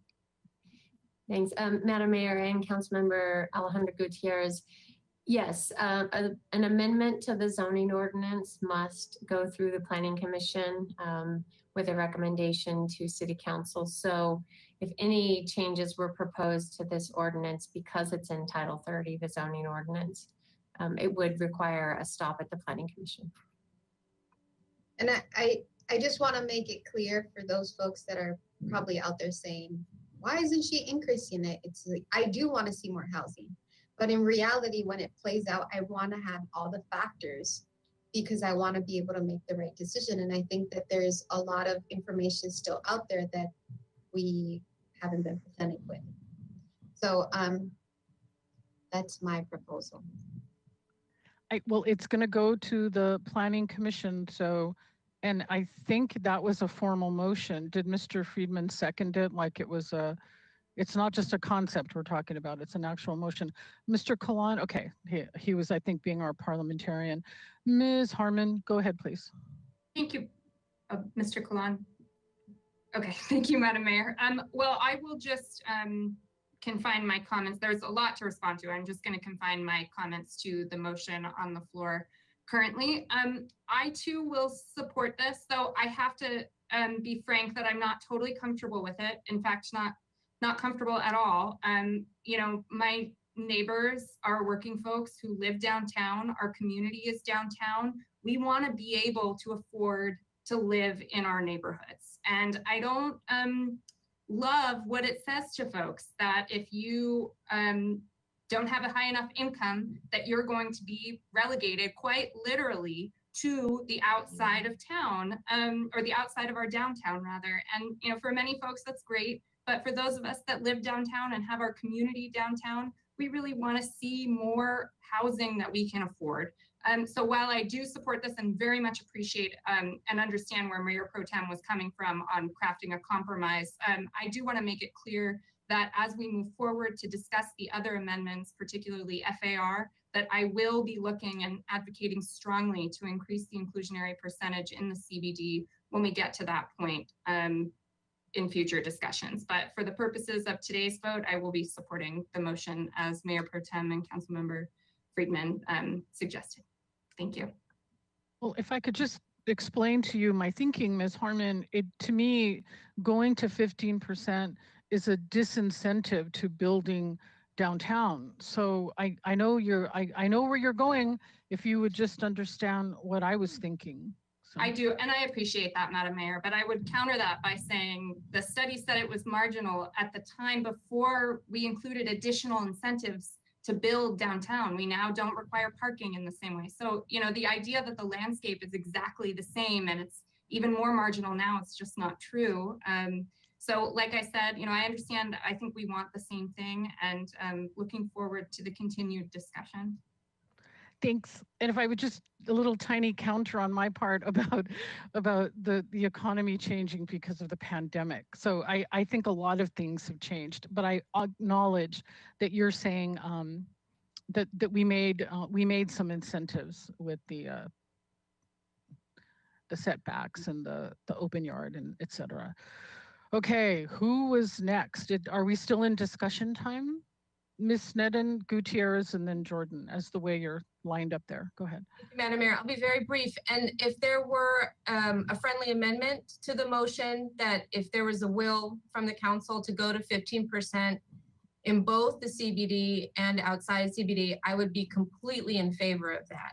So I just to put that out there, that would be on the table for me if that was an amendment that needed or wanted to be made to the motion. I thought the heart of the compromise was that it was 10% downtown. So that's however, I just okay. My willingness if it goes there. Okay, Mr. Gutierrez. Thank you, excuse me. Thank you, Madam Mayor. I agree with Ms. Harmon and Ms. Sneddon. I believe that it should be 15% citywide, but if we're not going to find enough support for that today, then I'll compromise for the 15% outside the downtown district. I understand your points, Madam Mayor, but if you just look at the history of property values in Santa Barbara and it just doesn't, like, if a pandemic can't make a huge dent in it, then I doubt 15% is going to do that as well. So thank you. Thanks. Mr. Jordan? Thank you, Madam Mayor. I'll too support this as a compromise, but Ms. Harmon's comments resonate pretty well with me, and just in your back and forth with her, I'll offer too that my opinion is it's not 10% or 15% that's the real threat here. It's time. So every day, every month, every year that goes by, either something doesn't get built and somebody's life is not realized, or something does get built and it's going to be that way for the next 75 or 100 years, and we missed our opportunity to solve more of the problem. So we can argue over the percentages, but while we're doing that, while we're working on making it better, while we're doing all the good things that you guys have talked about, the real enemy here is time. Once something's built up 45 feet, lot line to lot line, we've lost the opportunity to change that for the better. So I see where the vote is going, and that's the way I'll go. I think it's very, very important to let staff know to do the work, and that when they come back with the work, that there will be the votes there. So that's why I'll support it. Thank you, Madam Mayor. Can you and I argue about something, Mr. Jordan? I mean, you said 75 years. What I've heard from, you know, housing developers and economists is that really something that's market rate today really blends into the housing stock after 40 years. So is that what you is that what I agree with that, but I think that that's not the that context isn't specific to downtown and what housing's probably going to look like downtown, while mixed in with higher end development because it's downtown. So, I mean, I'll grant you what you said, that's probably true, but I suspect that housing in downtown left unincentivized to provide lower, more affordable housing will continue to look like the top floor of the Granada. It will continue to accelerate in value over time rather than blend into the rest of the city. So I might be right, might be wrong, who knows, right? So that's the, But you say it with authority, so we no, believe but that's, you. well, everybody can have an authority on their opinion. That's all it is my opinion Okay. versus somebody else's opinion. But I'm happy to support that just to get it going forward and let staff know they should work on it and they can come back and there'll be a receptive council. Thank you, Madam Mayor. Thank you. Let's ask Ms. Gorman to restate the motion. And did you make the motion, Mr. Friedman? No, I seconded it, but I just wanted to have a Okay. comment. Well, first, I just want to appreciate Councilman Sneddon coming to the compromise on it. And the other thing I want to note on the discussion is that this doesn't preclude the 15% or the 10, but the whole point is, one, it's going to go to Planning Commission. So they're going to opine on this regardless of what we do here today. So we're going to get that feedback that I think everybody wants. And the other part of it is that when we have the FAR discussion, this could be a part of that discussion, but we're going to have a lot more options on the table for us, because remember, the State Street in that area in particular, that part of it is where we have to be very meticulous and really look at the data and look at everything so we get the right type of incentives to build in that area. So that's why, so it's not really choosing one side or the other. And the other thing is, when we're talking 15 or 10, the reality is we're only talking 5%. So because it's already 10 there. So it's just that extra 5. So I just want to let the public remind, it's not of 0 versus 15. It's just that extra 5%. And we'll have that discussion with the floor area ratios. So I just appreciate the compromise, and we'll be supporting it, obviously, since I seconded the motion. Thank you. Well, don't go away, because she's going to repeat what she thinks you said. Okay, go ahead, Ms. Gorman. Very good. One moment. Let me just pull it up real quick. This is a motion by Mayor Pro Tem Sneddon, seconded by Councilmember Friedman, for the status quo in the CBD and 15% outside the CBD, and an area where it increases to 15%, round down rather than rounding up. I thought the rounding down was for everywhere. No? What did you? I have it as an areas where increases to 15% round down. As do I. Okay. And was there something about clarifying language about something? Yeah, that was important. That was part of it, clarifying that the inclusionary is separate from state bonus density. It continues to be, and clarifying that. And so I would add clarifying that inclusionary is separate from state bonus density.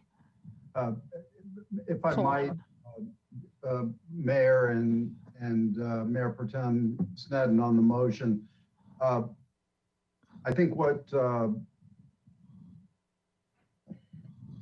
we want to address is that under the inclusionary for the AUD, moderate income units need to be provided. So that state density bonus units in lower categories would not cover that. So the motion would need simply say, add clarifying language to reinforce moderate income requirements. Okay, I see people nodding. Yes. Ms. Gorman, do you have that phrase for the motion? Yes, Madam Mayor, and if I can read it back, let me pull up my screen. And then, Madam Mayor, it wasn't an official part of the motion, but also a planning commission could look at increasing, or if we could look at in the future, increasing in lieu fees, maybe as part of the economic study later, but not part of the official motion. I hear that that's your wish. Thank you. So for the official motion by Mayor Pro Tem Sneddon, seconded by Councilmember Friedman, for the status quo in the CBD and 15% outside the CBD, in areas where it increases to 15%, round down rather than round up, and add clarifying language to reinforce moderate income requirements. Okay, I guess I'll vote for that. Let's take a roll call vote, please. Okay, and this is a vote on that motion as just described. Councilmember Alejandro Gutierrez. Yes. Mayor Pro Tem Sneddon. Yes. Councilmember Friedman, Yes. Councilmember Harmon, Yes. Councilmember Oscar Gutierrez, Aye. Councilmember Jordan, Yes. and Mayor Murillo. Aye. So was that all 7 of us, Ms. Gorman? Okay. Yes, so Madam that Mayor. Passes unanimously. We will close that item. Let's look at the agenda. For sure, we need a break. It's 4 o'clock. 10-minute break, and then we'll come back and do item number 6. This meeting is in recess.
2020 meeting of the Santa Barbara City Council.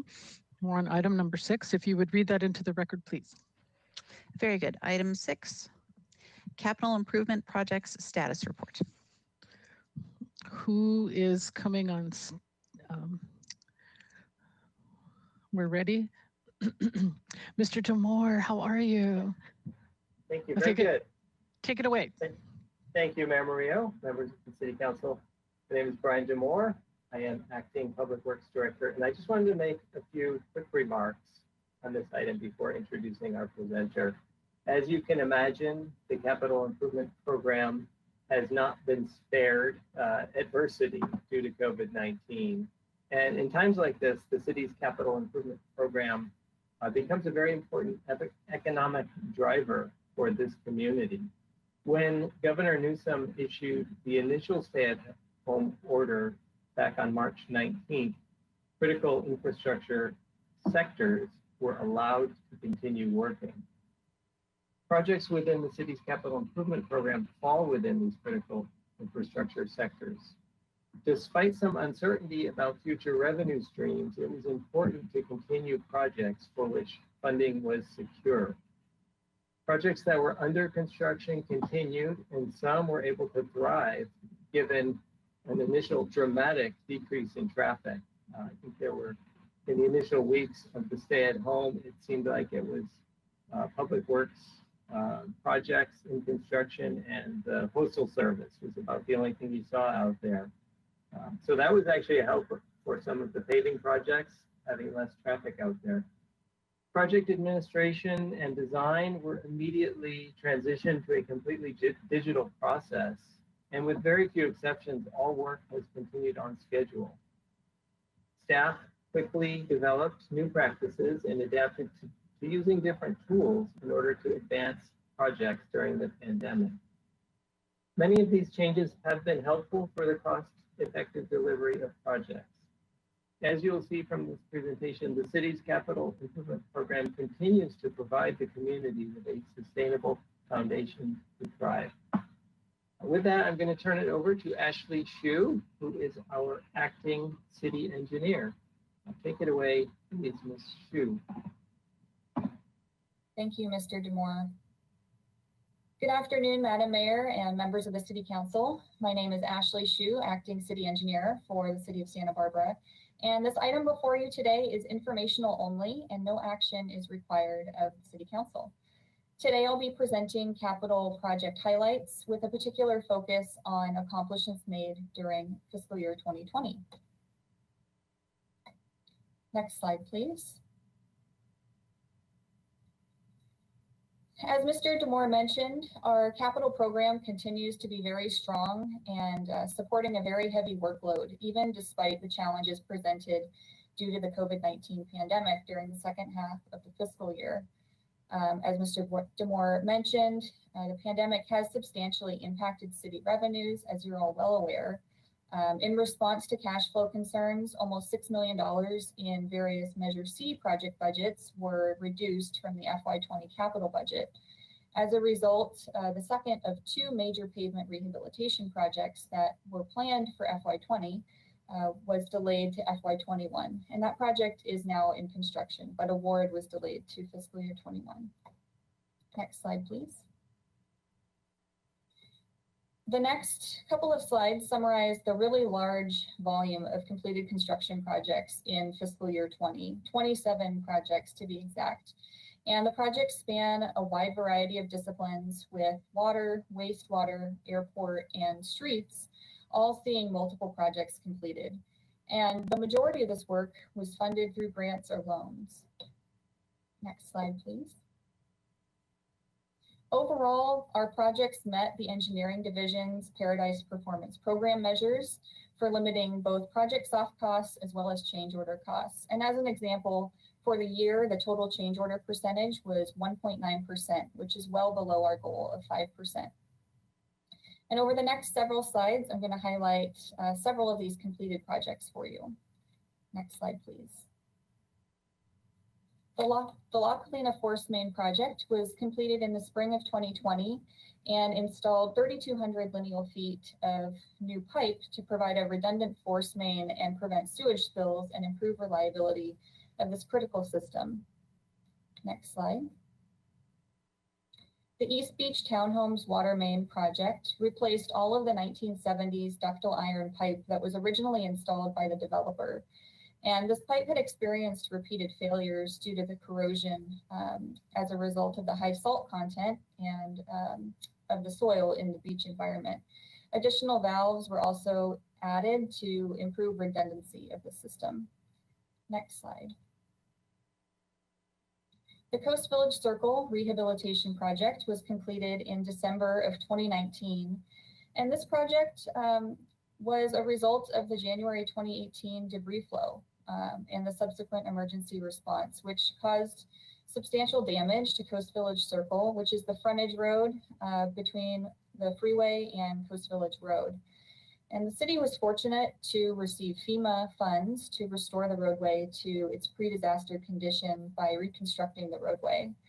And I did want to note that this project required extensive coordination with all the businesses along Coast Village Road and being really aware that these businesses had been so significantly impacted, not only by the debris flow, but also by the Thomas Fire that preceded it.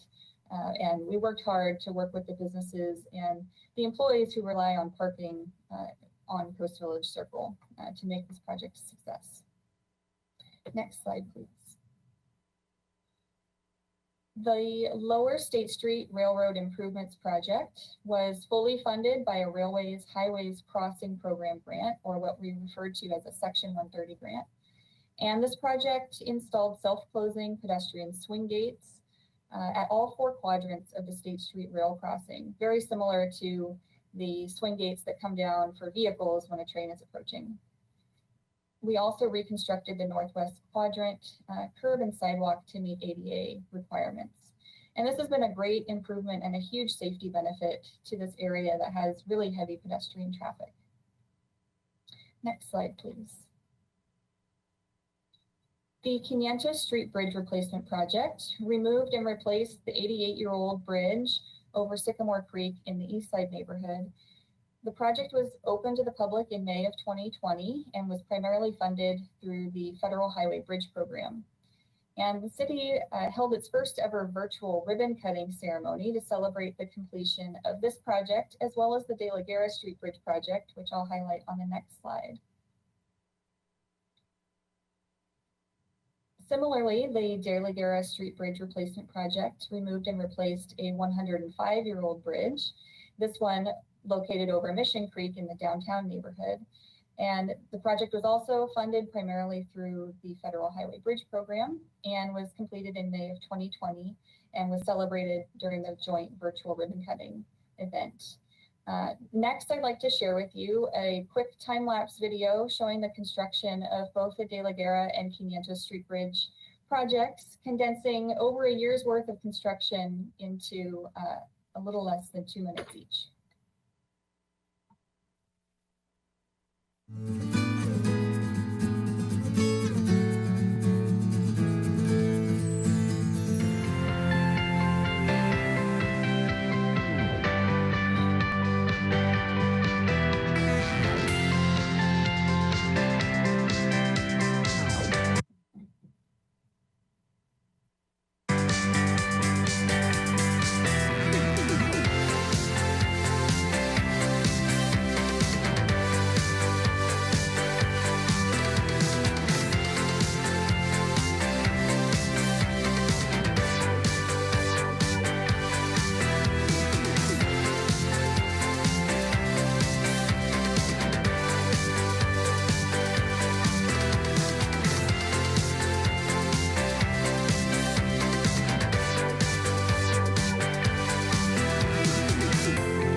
Congratulations on those two projects. Thank you. Next slide, please. Moving on to construction projects in progress, we have approximately 18 projects that are currently in construction, totaling over $56 million. Most of these projects are highly visible, so we're always thankful to the community for their patience while we complete these important projects. And over the next several slides, I'll highlight just a few of these active construction projects. Next slide, please. The fiscal year 2020 pavement maintenance program actually consisted of two separate projects. The first project, which is now substantially complete, was the slurry seal project and associated concrete repairs. The second project, which is this FY20B pavement maintenance project, is primarily asphalt overlay as well as concrete improvements. And that's the project that's currently in construction. This is also the project that was delayed to FY21 as a result of the Measure C budget reductions. But major work is now underway. You've probably noticed work on Santa Barbara Street and Ortega Street, with work on Bath and Castillo between Mission and Mitchell Terrena, which will be starting soon. Next slide. The long-awaited Las Positas and Modoc Roads multi-use path project is finally under construction, and the city held our first ever virtual groundbreaking ceremony in July, which many of you participated in. Construction is currently underway, beginning on the Modoc corridor. The project is primarily funded through an active transportation program grant with anticipated completion in the spring of 2022. And we're looking forward to a ribbon cutting ceremony to celebrate opening of the pathway, and we hope we can do that in person. I did want to mention that the project was closely coordinated with a water main replacement that was recently completed on Modoc Road, and wanted to give credit to both project teams for their efforts to coordinate this work to ensure that the water main was installed in advance to eliminate and avoid any impacts or potential conflicts with the pathway project. Next slide, please. The tunnel pump station rehabilitation project will improve water quality to this service area by reconfiguring the piping within the reservoir, and it also improves reliability of this critical system for both water service and fire protection in the Mission Canyon area by replacing the pumping, electrical, and control systems within the pump house. Next slide, please. The fiscal year 20 wastewater main replacement project is part of the city's annual program to maintain the city's approximately 257 miles of sanitary sewer infrastructure. And the project entails cleaning, CCTVing, and trenchless rehabilitation of these pipes, which really helps limit the amount of excavation in the roadway, as well as helps limit disruption to the public. Next slide, please.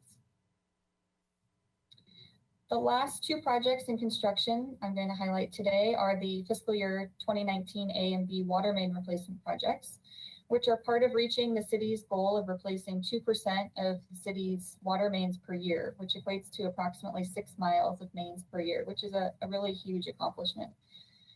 The key work locations for these projects included Las Positas, just north of Calle Real, Milpas Street, Haley Street, and Cabrillo Boulevard. Next slide, please. The final segment of my presentation is to highlight a few projects that are currently in design. We have about 30 projects that are currently in process, totaling over $114 million. Next slide, please.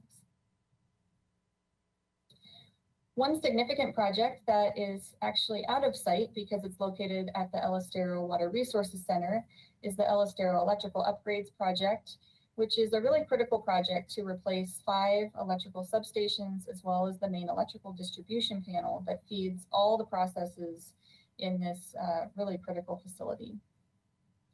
Next slide, please. The fiscal year 2021 pavement maintenance projects are currently well underway with planning and design. And this year, we actually anticipate having 3 separate contracts.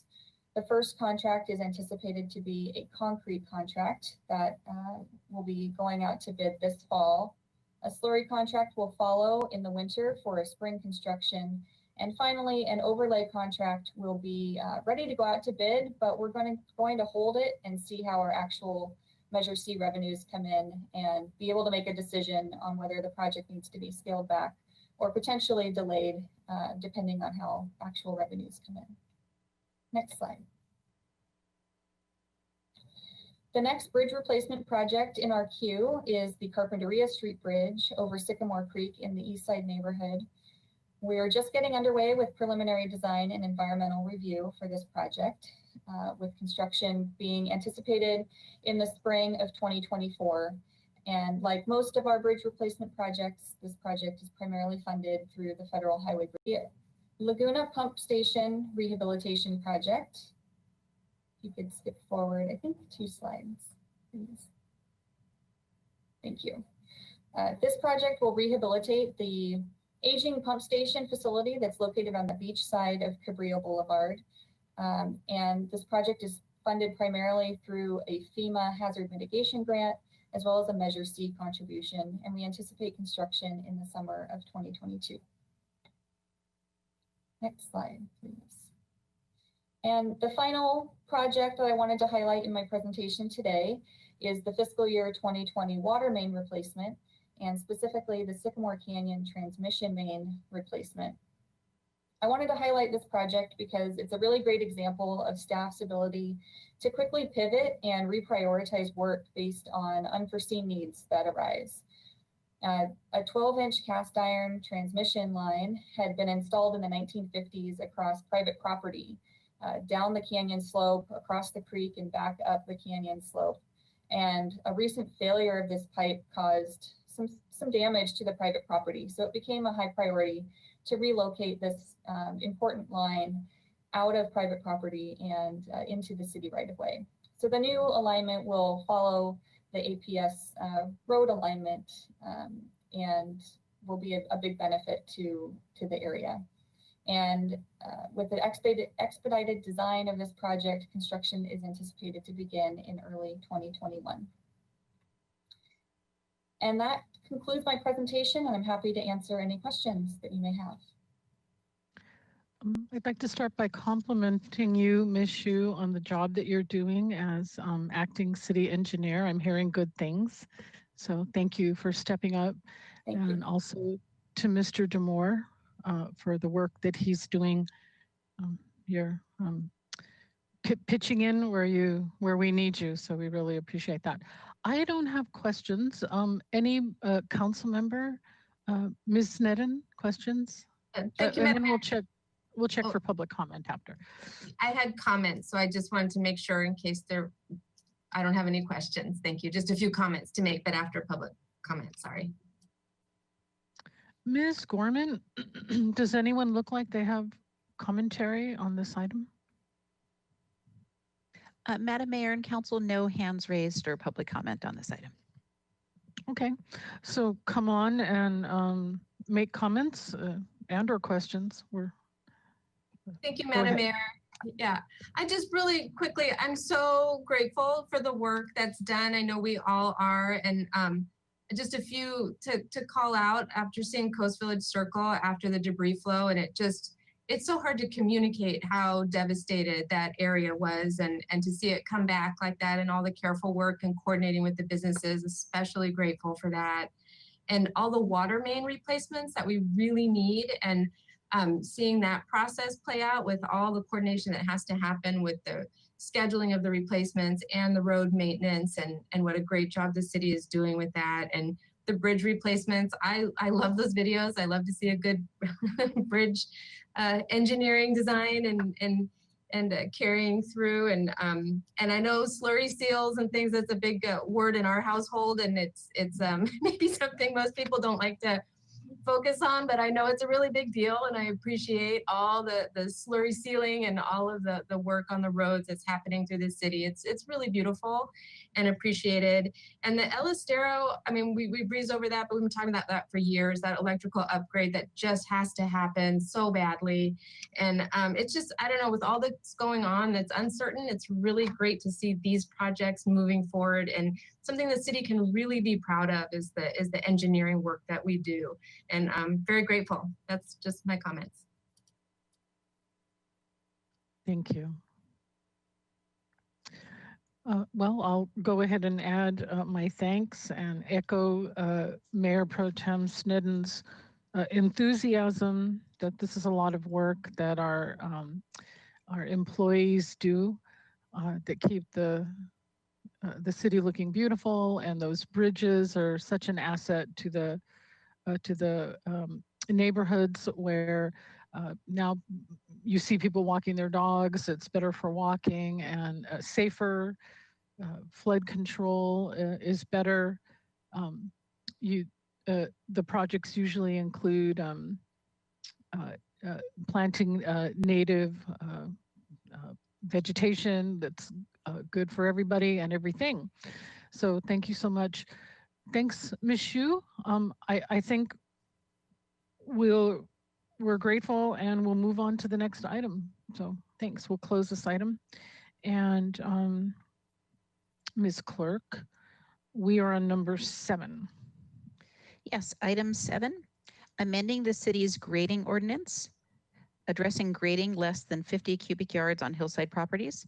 Recommendation that council introduced by reading of title only, an ordinance of the Council of the City of Santa Barbara amending Appendix J of Chapter 22.04 of the Santa Barbara Municipal Code regarding grading regulations, conduct a public hearing, and set October 20th, 2020 as the City Council date for adoption of the proposed grading ordinance amendments. Welcome, Mr. Stuffler. Thank you. Thank you, Madam Mayor.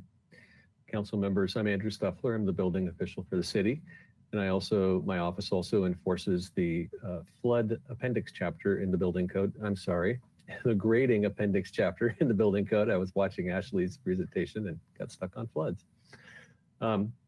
Today, we're bringing to you, to the City Council, the recommendations of the Ordinance Committee. And these recommendations involve amendments to our grading ordinance. Next slide, please. So just a real quick, I know it may seem obvious what grading is, that it's moving earth, but there are 2 kind of exceptions that are important. So we're not talking about grading in public roadways. We're not talking about the excavation of earth for buildings, for foundations. So cutting into a hillside to set that foundation back into the hillside, that is not what we would consider to be grading for a grading permit. That grading would be reviewed as part of the building permit application. So those are kind of 2, I think, important notes to make here as we enter into the discussion on what is grading and why are we interested in making amendments to our grading ordinance. Next slide, please. The why is probably pretty obvious. We want to protect property. We want to mitigate hazards like property damage or slope failures, nuisance site water discharges, stormwater pollution prevention. And then in areas where the grading is occurring along creeks or water courses, we want to make sure that we're exercising good floodplain management. Next slide, please. So the amendments that we're proposing are in response to several projects that have occurred in the last 3 years, where we had questions from the public about the extent of grading that occurred on the property, because the design of the buildings that were being built was such that they were only going to grade less than 50 cubic yards, thus making them exempt from a grading permit. And what we found as we were going out to investigate these properties is that it becomes difficult to just determine the difference between 49.4 cubic yards and 50 cubic yards, and that would be a threshold where a grading permit would be required. So we spent quite a bit of time discussing what is the best way to do this to create an extra buffer, if you will, or kind of an extra level of certainty and awareness as people are approaching that 50 cubic yard threshold for a grading permit. And what the ordinance committee came up with and requested was that we set the limit for this self-certification, the filling out of a form and signing it by the property owner, that attests that they're aware that they're getting close to that 50 cubic yards in their design and what they're going to propose to do. And they're going to pay real close attention to what they're doing, and they understand the risks of if they exceed the 50 cubic yard threshold, or it appears that they exceed the 50 cubic yard threshold. And we wanted to do this in a way that was not onerous. So you don't need a civil engineer or a surveyor necessarily to fill out the self-certification form. You may want to consult with them if you have questions about determining quantities, but it's not required when you're doing grading less than 50 cubic yards or more than 40 in any 5-year period. And then this program also provides a more 20% confirmation by the city of the self-certification forms. And this is more than what we're currently doing, because we currently just respond to complaints about grading where the quantities may be approaching 50, or the neighbors are concerned that they're approaching 50 cubic yards. This would require that the city does look at least 20% of these self-certified projects where they're attesting that they're going to be grading less than 50 cubic yards. And so that'll provide an additional layer of city review and confirmation that they are actually under 50 cubic yards. Next slide, please. So let's take a minute, and I thought it would be good for us just to kind of get a feel for what are we talking about when we talk about quantities of earth. So you can see that the difference between 10 and 20 cubic yards, yeah, it's significant.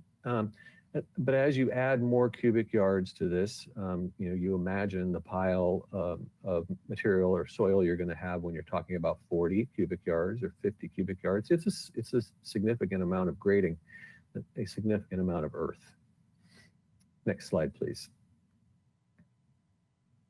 So the mandatory self-certification program is set to only apply to properties that are in the Hillside Design District. And those are defined in our municipal code in chapters 22 and 28 and 30. Yeah, and they're in attachment, I believe it's attachment 2 to this report, if anybody wants to look at those maps of those areas. And the concept is that prior to commencing grading, that's going to be more than 40 and less than 50 cubic yards in any 5-year period, that the property owner is required to fill out and sign a self-certification grading form. Currently there's no fee for it. We're not charging a fee. And they would send that fee to the city's Building and Safety Division, and we would put that form that they send us into our record system, and anyone can check that. Next slide, please. On that form would be parcel owner information, parcel information, the dates that they anticipate doing their minor grading activities, descriptions of the minor grading they're going to be undertaken, and then the quantities, which are really important, that they tell us how much cut and how much fill in cubic yards they anticipate they're going to do. And they sign these, and there is a statement of liability so that the owners are aware of what they might have to follow up with should there be a dispute or a question just about how much earth was actually moved. Next slide, please. This understanding of the liabilities includes some conditions that they're going to agree. They're going to comply with our grading regulations, so they're going to need to take a look at those to make sure they're aware of what they're doing and what the regulations are. And then, like I said, they're going to make a declaration of the total grading quantities and locations so that it's specific and it's clear. And there's very limited or no misunderstanding. And then they need to acknowledge that if there's a dispute and it's difficult for us just with our eyes and our measuring tools to determine the amount of grading that's occurred, we may require that they have a topographical survey completed and have the grading quantities verified by a civil engineer or surveyor. Next slide, please. As I said earlier, or mentioned earlier, these forms will be delivered to us and they'll be available for people to view. Next slide. We'll provide a shorter URL, a shorter link name for the forms for people who want to view them. But this is the URL, or the link that someone could use to access the city's street files and look at the street file images for all grading and building permits and things like that that have occurred on their property or any property in the city. Next slide, please. We also have added a violations and penalties section because we had heard that that there was a concern that the penalties that were associated with violating the grading ordinance weren't clear enough and weren't firm enough to discourage people who repeatedly violate the grading ordinance. So the city attorney's office has been key in helping us update our violations section and made it very clear that these violations are subject to a number of different penalties. Next slide, please. So it's a lengthy recommendation, but this is the recommendation that we put before you to consider.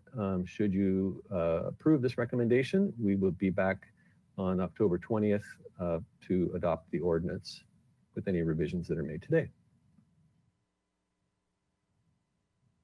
And that concludes my presentation. Thanks, Mr. Stuffler. We'll take questions from the council, and I assume that the members of the ordinance committee are familiar with this since they worked through these details and were part of bringing this forward. Are there questions from anyone on the city council? Who's very straightforward, Mr. Stuffler.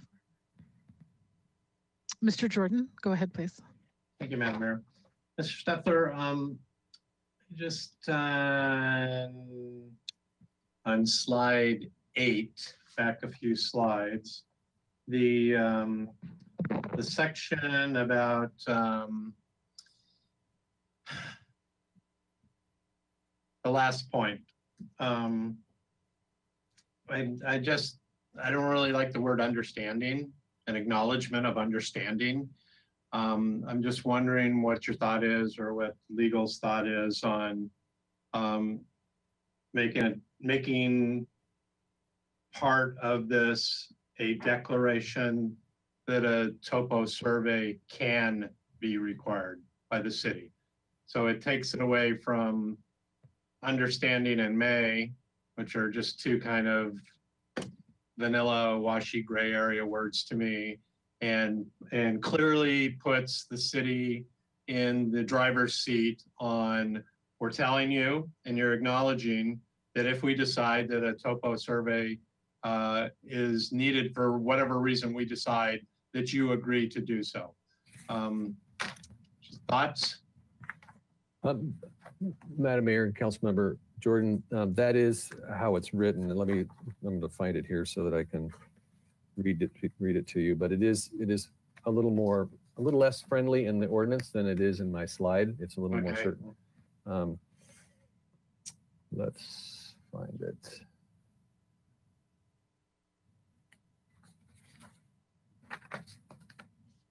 Ariel, if you know which section it's in and help me find it, that would be great. Okay, it looks like it's in section J103.4. It starts on page 14, talks about unpermitted grading. And it mentions that on the next page, when the building official has reason to believe that any one of the 4 items above has occurred, the parcel owner may be required to provide the city with one or more topographical surveys prepared by state licensed professional. And those conditions that we could do that are when someone hasn't submitted the required self-certification form, or they haven't first obtained the required permits, they're doing work in violation of the municipal code, or it's in conflict with the project as described in item 1 or 2 above. And that last one is the one where my staff would say, the grading that's occurred appears to be greater than 50 cubic yards. I know you told us that it was only 44. However, in our professional opinion, we can't clearly come to that conclusion. You are going to need to provide a digital survey and the estimate by a licensed civil engineer on the quantity of grading. So I see Mr. Doimus has popped on. And so go back to the prologue on that where it says may be required and rather than can be required. I guess that's my concern is that there's all kinds of mischief in the word. In me being able as a project person to argue the word may, where there is no arguing the word can. Sure. I'd be happy to kind of respond to that, Madam Mayor, Councilmember Jordan. Two things. First, this is in the actual grading section, so it's not in the self-certification. So we have unpermitted grading. So when we potentially deem there could be a violation, the may is being permissive, which gives the authority to the chief building official to require it if he deems it necessary. So it gives the building official tools, the ability to make that requirement. And it's his option, not may on the property owner, but his option about requiring that. Okay. From a legal context, right? From a legal context, correct. There wouldn't be any, okay. And then, Mr. Steffler, kind of the only other, just interested in your thoughts. I really hate to do this, but you know, this came up to council with some kind of uncertainty from ordinance committee, really not sure where we're going, what we were going to do. I like everything about this after I've had a couple more weeks to stew on it, except for the part that requires the city to do a 20% kind of audit. And so when I'm looking at that line on page 2 and it's bullet 2 that says requires that the 20% of self-certifications are verified by the city. That's putting a burden on us. And you know, I just had time to fester about this on how often is this happening all around the city, or is it just in one place and we're overreacting, but now going to both burden every project on a 20% random audit basis. What would be your thoughts if that requires, and the part following that change to just requires can be verified or may be verified? And so it really resolves us from this 20% administrative burden to meet, but again, puts the may be phrase of choice back right on your shoulders and clearly makes the project acknowledge that that can happen.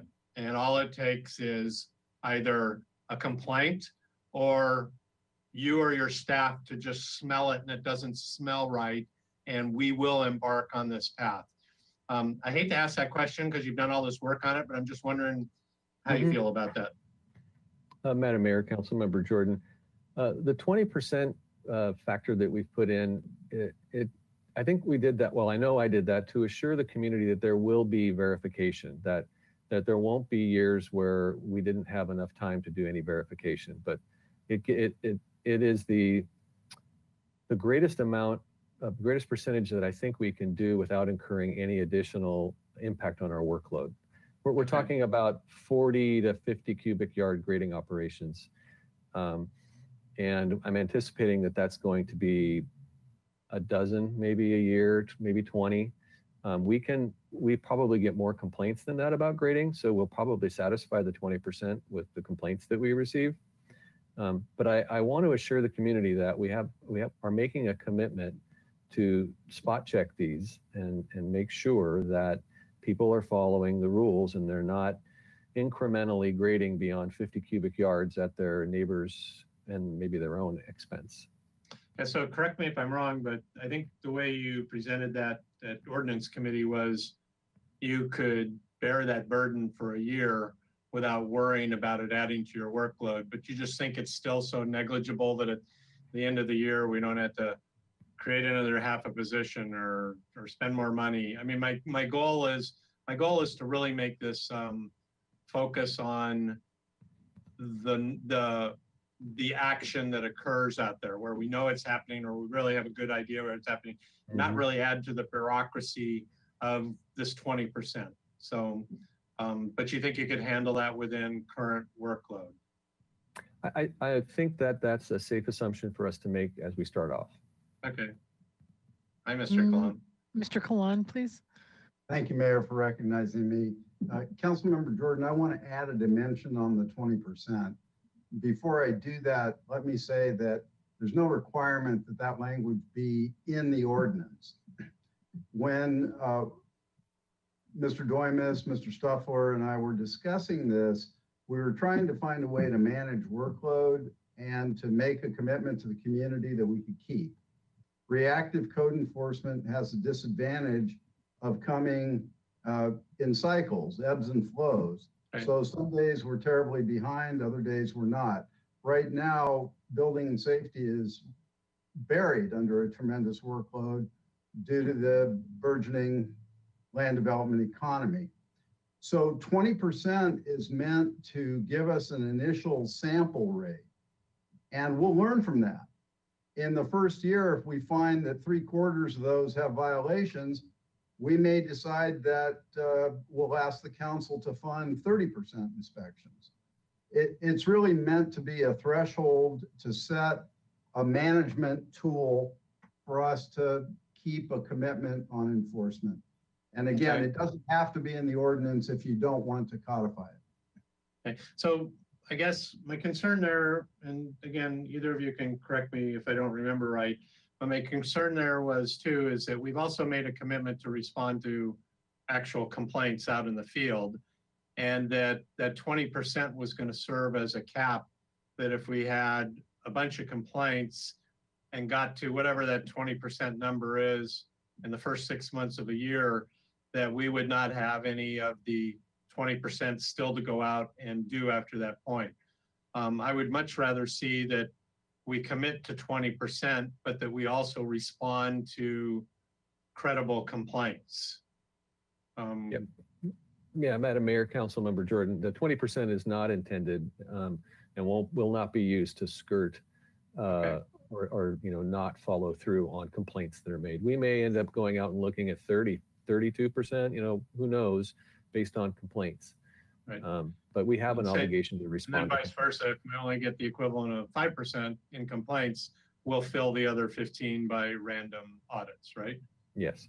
Okay. Thank you so much for making me or helping me walk back through this again with you. And I'm sorry to drag you back through that. Thank you, Madam Mayor. You're welcome. Any other council members have questions before we ask the city clerk if there's public comment? Okay, Mr. Stuffler, stand by though. Ms. Gorman, are people raising their hands? Madam Mayor, no public comment for this item. Okay, so we'll close public comment and look at this recommendation, my colleagues, and if it went through our ordinance committee and Mr. Jordan had his last final pass at it. Ms. Sneddon? Thank you, Madam Mayor. Just a couple comments that this is, we talked about reactive ordinances, but this has been a couple years in the making, and I'm very appreciative for the time and effort that staff has taken with this. It's something that is a recurring issue in these hillside areas, and it truly is a safety issue. This isn't aesthetics or trying to manage other things. This truly is reconfiguring of the hillside and what that might mean for safety and earthquake, debris flow, drainages. So I'm very appreciative. It's been through a couple iterations. I'm happy with this iteration, but also to Councilmember Jordan's comments, I don't feel that we need to have the 20% codified in the language. That's something that I also have a little bit of unease about is sending people out to verify, and I think it could be complaint driven. But I'm very happy to the responsiveness of this ordinance, and I do want to acknowledge having received and read and responded to Alan Gallegos's email, which was in opposition, and I can understand that, but there are many types of hillside issues, and I just want to acknowledge that they're not all the same and that this is responsive to several issues that come up with this type of grading. So I support this and I'm thankful to staff. And I think if we find that there really isn't such a problem with this when we're giving it a closer look at that 40 to 50 range, then we can adjust it. But I'm very thankful that we're taking a look at it. Thank you. Thank you. Any other comments? A motion, Mr. Jordan? And Mayor, I will be happy to move the staff recommendation. Again, and I'm like Councilmember Snedden, I think staff has done a great job with addressing kind of an ongoing festering issue. And I think based on what I just heard, we're going to do that in a reasonable yet tempered manner that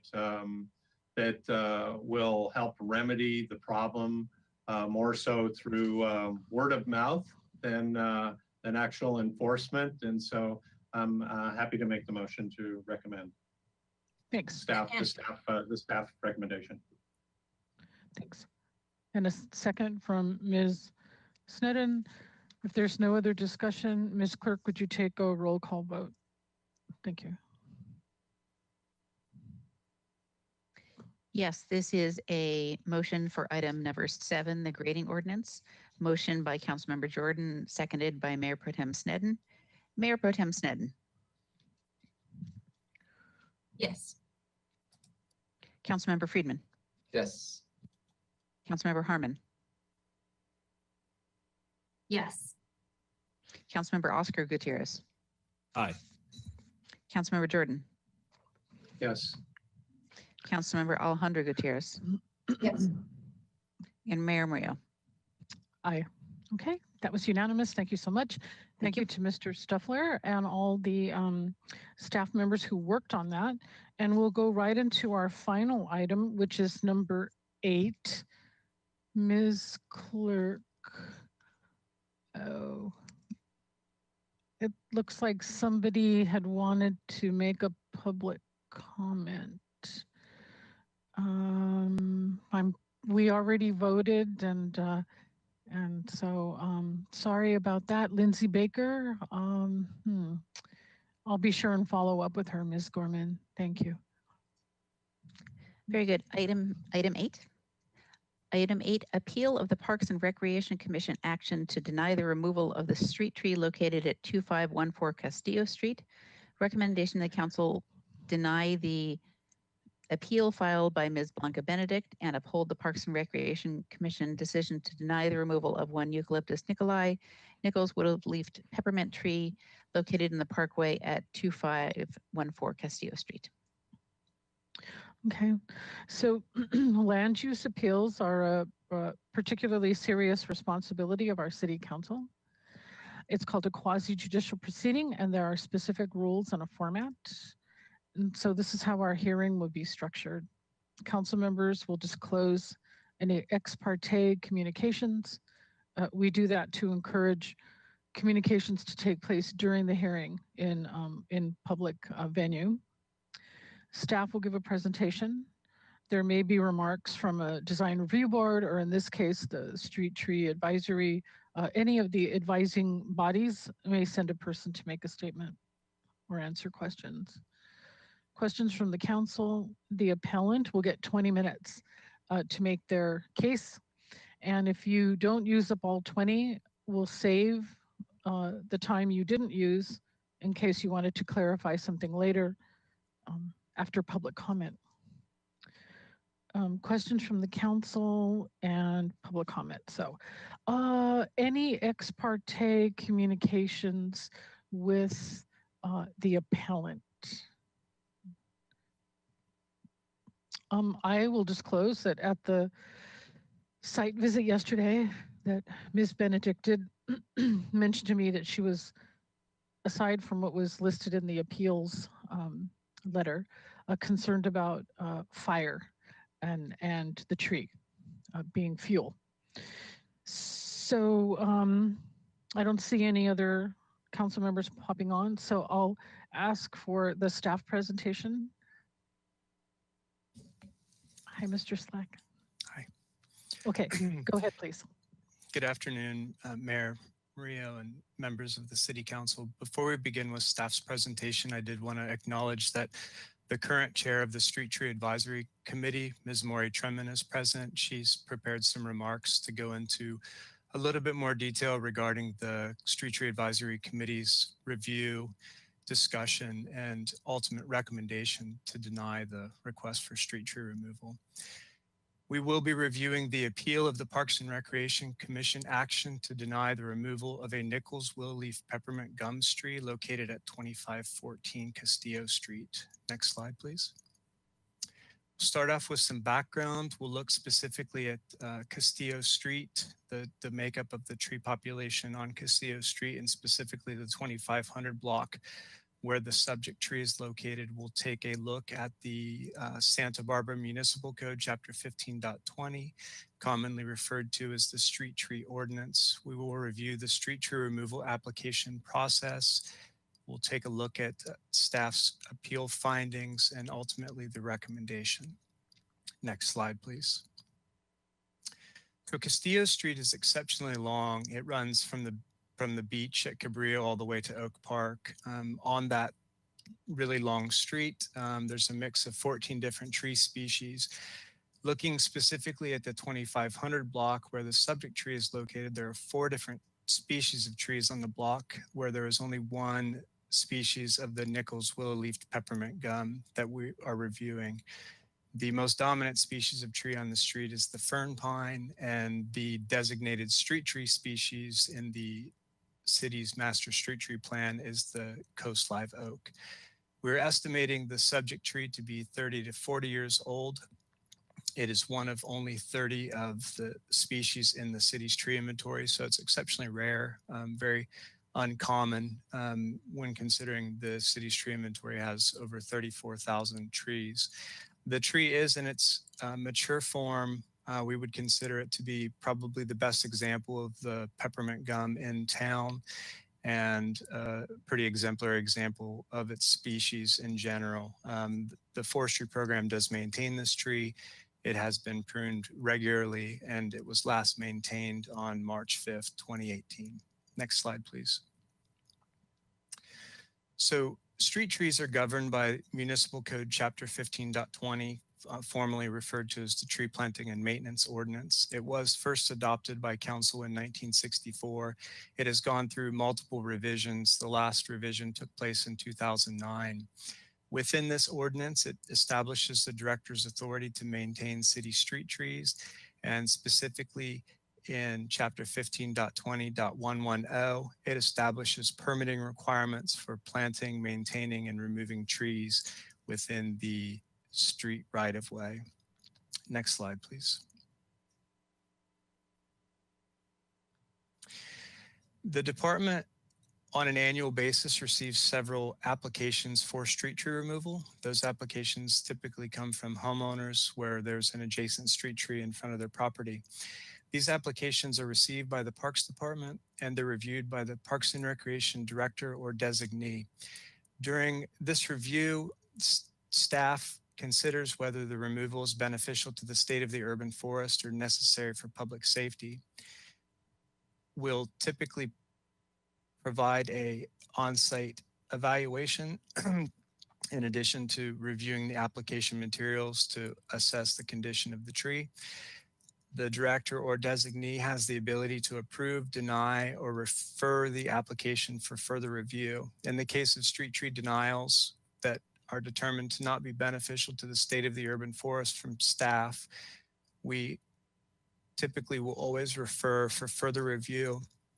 This review process is a multi-step review process where the application is reviewed by the city's Street Tree Advisory Committee, where they review the application, perform a site visit, and make a recommendation on the application, which is then reviewed by the Parks and Recreation Commission, where they also perform a site visit, review the application, any supplemental materials, and the Street Tree Advisory Committee's recommendation. Next slide, please. Consistent with review in both the Street Tree Advisory Committee review as well as the Parks and Recreation Commission review, the street tree ordinance outlines considerations for removal that are looked at when applications are reviewed. These considerations are whether the tree is an official historic or specimen tree. In this case, the tree is neither historic or of specimen designation, whether the species and placement conform to the master street tree plan. I did briefly mention that the designated street tree species for that specific block, the 2500 block of Castillo, is the coast live oak. The master street tree plan is a long-range planning tool that designates species for planting on specific streets, sections of streets, or street segments. It does differ from the urban forest management plan, even though the names are very similar. In addition to those considerations, the condition and structure of the tree and potential for proper tree growth and future development of the canopy is evaluated. The number and location of adjacent trees on city property and the possibility of maintaining desirable tree density in the area through additional planting on city property is evaluated. And then finally, any beneficial effects upon adjacent trees to be expected from the proposed removal. Next slide, please. In addition to the considerations that are outlined in the city's street tree planting and maintenance ordinance, other considerations that often go into street tree removal request review come from the city's urban forest management plan. This was a comprehensive management document that was adopted by City Council on April 8th of 2014. It is organized into 3 primary areas of focus. Those consist of tree resource management, city organization and policy, and community involvement. Next slide, please. So within the tree resource management component of the urban forest management plan are objectives and key action steps. Objective 3 is to optimize tree canopy with an action step of increasing the use of large canopy trees and by extension, the preservation of large canopy trees, understanding that the larger the tree, the larger the canopy tree, the more significant the environmental and social benefits are to those trees, to the community.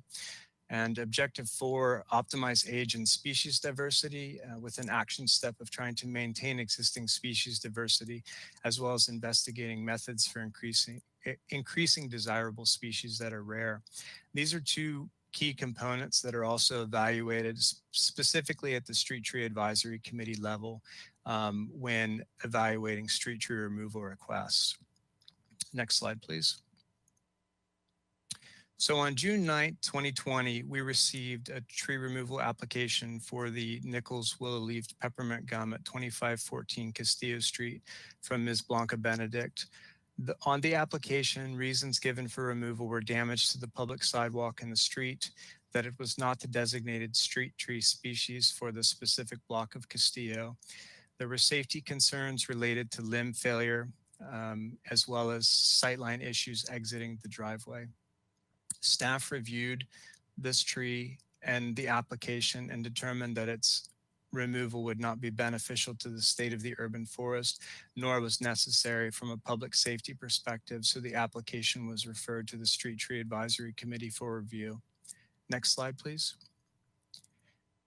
Here's just a photograph taken from across the street of the tree. In the photo, you can see it's in good health, has been well maintained, and as previously referenced, a pretty exemplary example of this species. Next slide. The Street Tree Advisory Committee reviewed the application during their regular meeting of July 2nd, 2020. It's important to note that in addition to the meeting, in advance of the meeting, a site visit was conducted by all the members of the Street Tree Advisory Committee. During discussion, the committee discussed the placement, the rarity of the species, and the condition of the tree, as well as the sidewalk and surrounding hardscape. The committee determined the hardscape could be reasonably repaired without requiring removal of the tree. There was a small half-inch lip that was present in the sidewalk when staff initially inspected the tree. That was reported to the streets department and has already been patched temporarily. And then in addition to those considerations, the committee noted that a sightline issue was possibly present, but that parked vehicles and other neighboring infrastructure also contributed to the sightline issue present. After review, the Street Tree Advisory Committee made a recommendation to deny with a unanimous vote of 5-0. Next slide, please.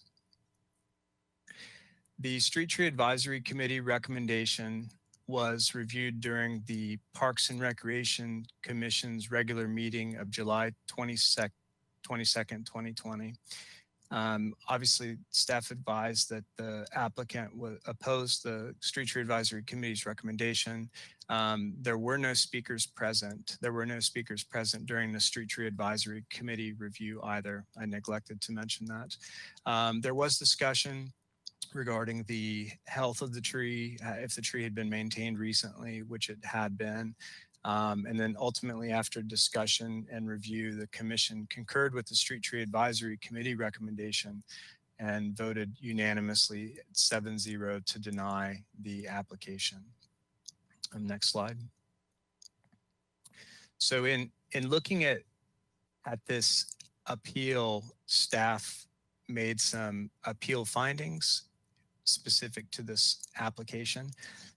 Those are that the hardscape can be repaired without the need for tree removal. The sightline has been evaluated and determined to be low risk. We did consult with city traffic engineering staff, and they performed a site visit.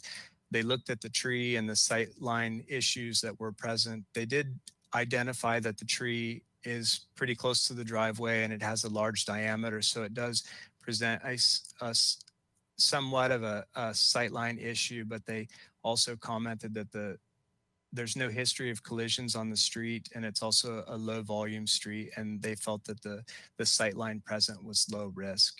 The tree is being regularly maintained by forestry staff. Preservation is consistent with the municipal code and the urban forest management plan, as well as the Street Tree Advisory Committee and the Parks and Recreation Commission considered all relevant issues pertaining to the tree removal application, and both unanimously voted to deny. Next slide, please. So staff is making the recommendation that council deny the appeal and uphold the decision of the Parks and Recreation Commission to deny the street tree removal application located at 2514 Castillo Street. Thank you. Thank you. Let's hear from Ms. Tremin before I ask the council members to, if they have questions at this juncture. Ms. Gorman? Maury Tremin, please go ahead. Good afternoon, Madam Mayor and council members. Thank you for giving me an opportunity to give you some kind of overview of what our deliberations included. We, having looked at this tree once before, many of us had, at least when Ms. Benedict asked earlier for permission to remove it. We tried to come to the site this time with fresh eyes, just to make sure nothing had changed since our last recommendation of denial. And we looked, as Nathan suggested, that we looked at the health of the tree, the structure of the tree, meaning limb weaknesses, poor connections between limbs, et cetera, that would precipitate perhaps a falling limb. We looked at the quality of the tree, meaning the specimen quality, the unusual, spectacular structure of it, as far as Eucalyptus nicolai usually occur. This one is pristine. And we also reviewed the sightline issue and felt that unanimously, actually, as I recall, that though the tree is close to the driveway, when you are exiting the driveway, you need to move out further into the road to see past the parked cars. And it was more the parked cars we felt along the street, which there are quite a few, rather than the tree itself that made any kind of difficulty in exiting the driveway safely.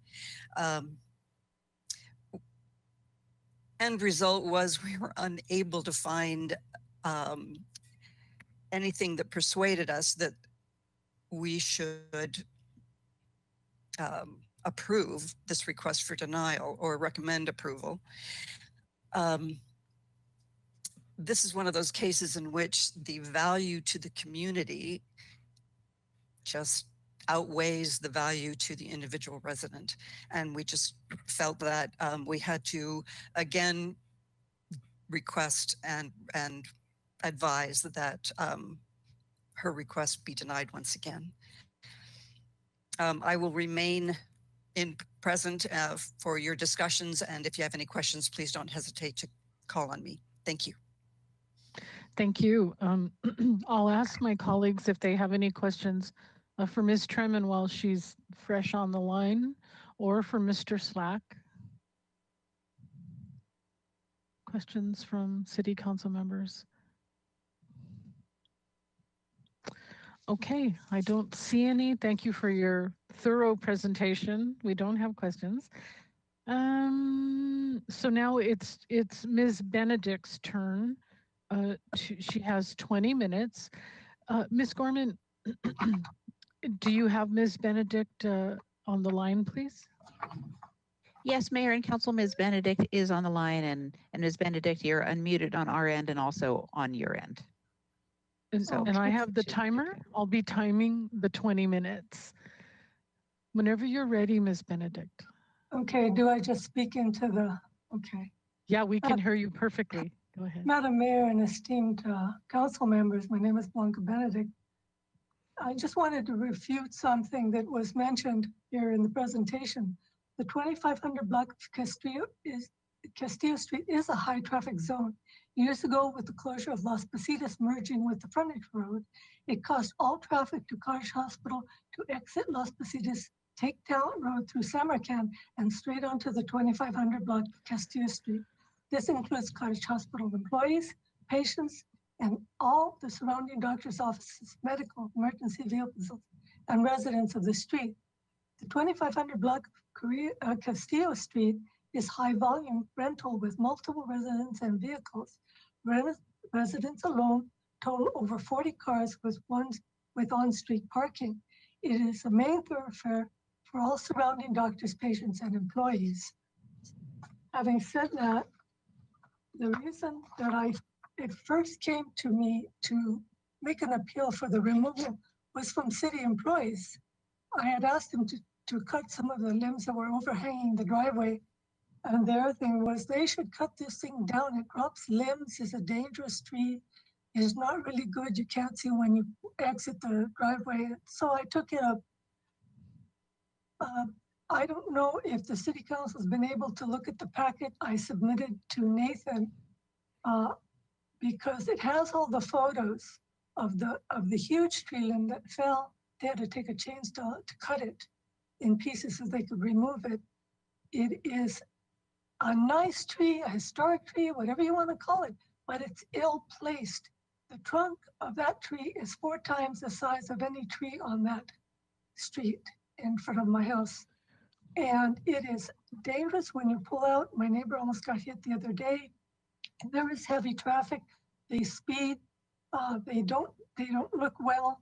But he had pulled out with his wife, and the car had to swerve around him, almost hit another parked car on the opposite side of the street. So it is dangerous. There is no line of sight. It's not the fault of the cars that are parked there. It's the size of the tree trunk. It impedes the view of people exiting. And we get big trucks. We get different service trucks that come onto the property and exit. The house next door, and my daughter and my son-in-law and I, we exit and enter the driveway, and we are super careful, but it's only a matter of time till someone actually gets injured because somebody who's driving on the street is not paying attention. Again, those fallen branches, that was not a little twig, it was a very good sized branch. I've had 3 arborists tell me that tree is ill placed, it's not the proper tree for that location. And I asked them if they would write me a report. They refused because they have city dealings. So, discretion is a better part of valor, I suppose. Again, the staff of the Parks Department that came out said, yeah, it should have been taken out of there, should be removed. And Mr. Downey even helped me to fashion my first request. Not my request, but the appeal. You know, you can nickel dime this thing. You can keep repairing the sidewalk. You probably have to repair the pipes eventually. That's a shallow root tree. And, you know, why not remove it, have safety concerns satisfied, have the branch falling remedied, and, you know, it's easy to say if you don't live here. If you want to know what's happening, live here and have to deal with that. If the tree falls a certain way, it'll take out electric power lines. And I really wish that you would review my packet and look at those photos. It would make a difference. I didn't know until yesterday I could present photos to you, so I apologize for not being able to do that. I do want to thank Sarah Gorman for the invaluable help that she gave me just getting onto this meeting with you today. She was very kind and very patient with me. So again, you'll make a decision today, but I would really like you to go to the Parks Department or allow me to present you the photos and the actual application that I sent you. I'm ill prepared today because I didn't know how things were going to go. I apologize that I'm not more prepared. So thank you for letting me speak here today. Okay, I stopped you at 14 minutes left remaining. Ms. Benedict, you should know that we got your photographs. They are part of the packet and your appeal letter. So be assured that we received those. Thank you. Are there questions for the appellant from the City Council?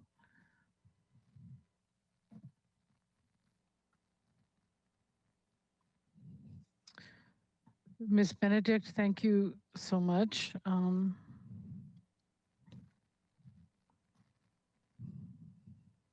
We'll go to public comment if there's anyone on the line wanting to speak on this request to remove the tree. No one. Madam Mayor, no public speakers on this item. Okay. Well, Ms. Benedict, you have 14 more minutes if there was anything you wanted to add before it goes to council deliberations. Just again, I don't have a problem with the tree. It is just ill placed. It shouldn't be there. It is a hazard to public safety, to our safety as residents here. And I would hope that you would consider that safety above the tree. I know it's rare. I know that it's a special tree, but whoever parked it there or whoever planted it there made a big mistake for that tree because it does not conform to the rest of the trees, and removing it will not hurt because there are sufficient trees that line the street. Thank you. We'll close your speaking opportunity. Thank you. And we'll go to the City Council for their deliberations. On the screen is the recommendation that this application was processed through the Street Tree Advisory Committee. And would anyone like to start our discussion or make a motion?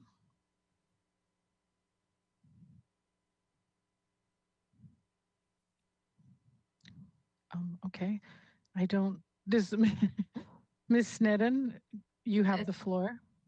Thank you, Madam Mayor. I suppose as liaison to Parks and Rec, I'll make the motion to support their findings and to deny the appeal. I think this isn't one of those cases where I'm, anxious to jump on the mic here because I feel for the residents, but I just can't make any of the findings that are required in this case. And so I would make the motion to deny the appeal.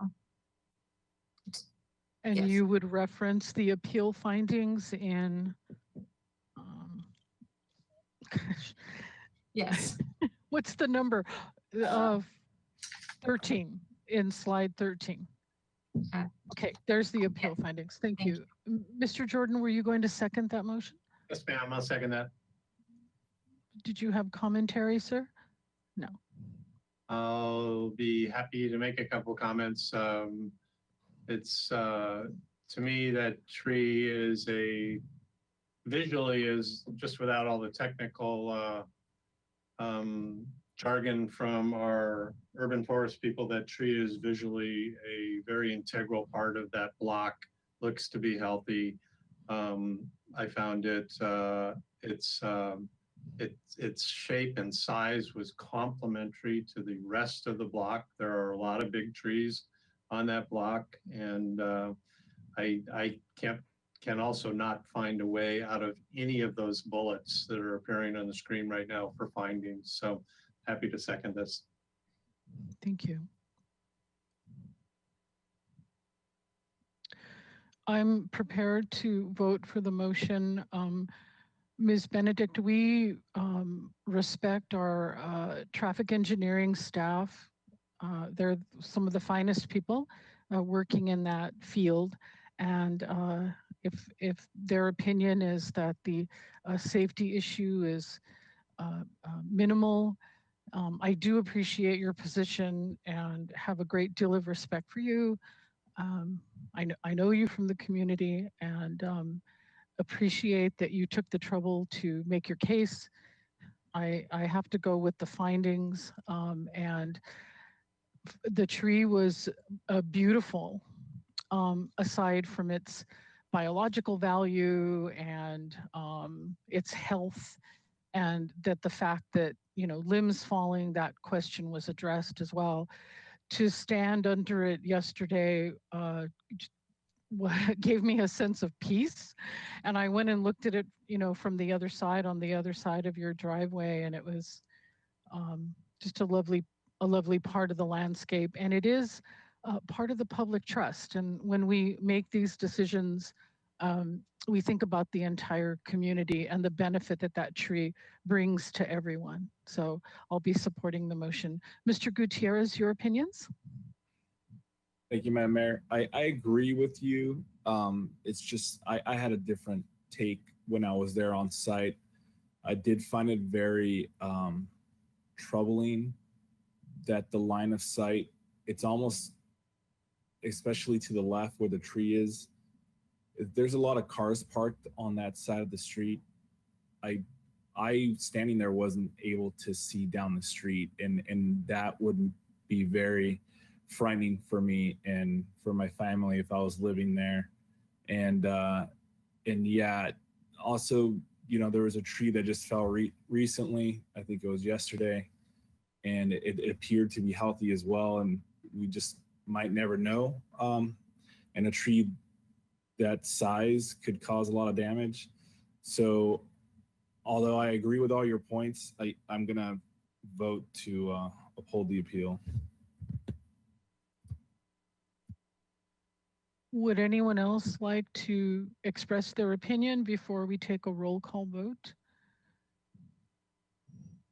Ms. Clerk, if you would take we're ready to take our vote. Thank you.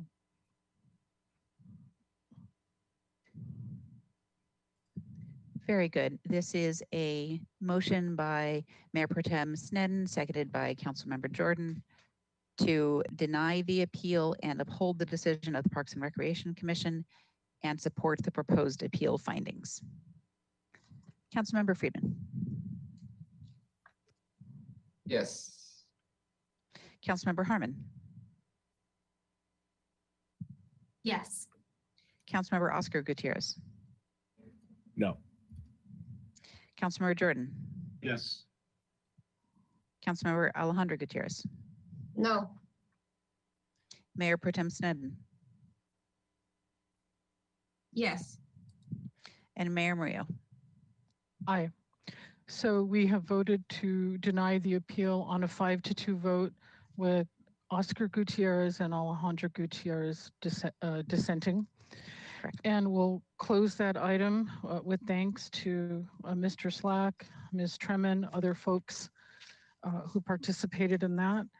Closing that item, and our final bit of business is council members reporting on their assignment reports or activities that they participated in the last week or so. Mr. Friedman, go ahead. Madam Mayor, I attended the Central Coast Water Authority, the Long Range Development Oversight Committee, Commercial Fishermen Subcommittee, and the Airport Commission. Thank you. I have a quick list. I don't see, Ms. Gutierrez, go ahead. So for the past month, I haven't reported, but for the past month, I've been working on opening up learning centers. They're more commonly known as learning pods for students in the city that either don't have a strong Wi-Fi access to access their Zoom classes, or they don't have a safe space at home, or they need that extra help from tutors. So I've opened up, I've helped open up a couple of them, and we are looking into possibly opening up a location at Ortega Park. Thank you to Mr. Casey for waiving those fees, and for Jill Zachary from Parks and Rec and helping that. I also would like to say a quick statement. This week has been a very, last week has been a very crazy week. In the middle of all of this pandemic, I think all of us have been put in a position of leadership that has been very difficult. And the incident that happened in the East Side Thursday night really hit home for me. I've worked really hard in the community ever since I graduated high school to improve the lives of children and youth and the families here to feel more inclusive. But I think that the incident was just such a wake-up call for me as a leader. And everything I'm saying is in my perspective. I can't speak for my colleagues, but I do want to say that we need to start bringing back and talk about our local issues. Unfortunately, this nation is going through a lot, and we have a lot of healing to do, but I don't have control of what goes on nationwide. I do, or statewide. I do have somewhat of control what happens in the city and how we can fix things, because I'm a vote here on city council. And one of my biggest motive to run for city council and to be on this seat was exactly to bridge community, especially in my district, to be heard and provide resources. So I want to give thanks to our local law enforcement. And I personally know a lot of local law enforcement, and I think that they've been a target, and I can understand why, but I think there's a lot of improvements that we need to do as a city, and I think the PD understands that.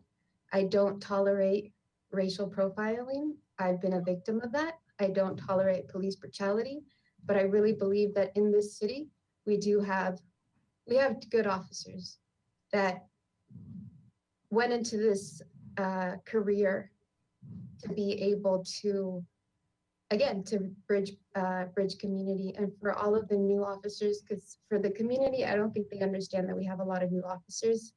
You guys are coming into a profession that is in very difficult times. So I commend you for taking on this profession. It's not easy, but I just want to open up space for my colleagues and for leaders in this community that it's time that we start putting our differences aside and start healing and start bridging community and focus on the future and focus on the children and the youth and what we're going to leave our children for tomorrow.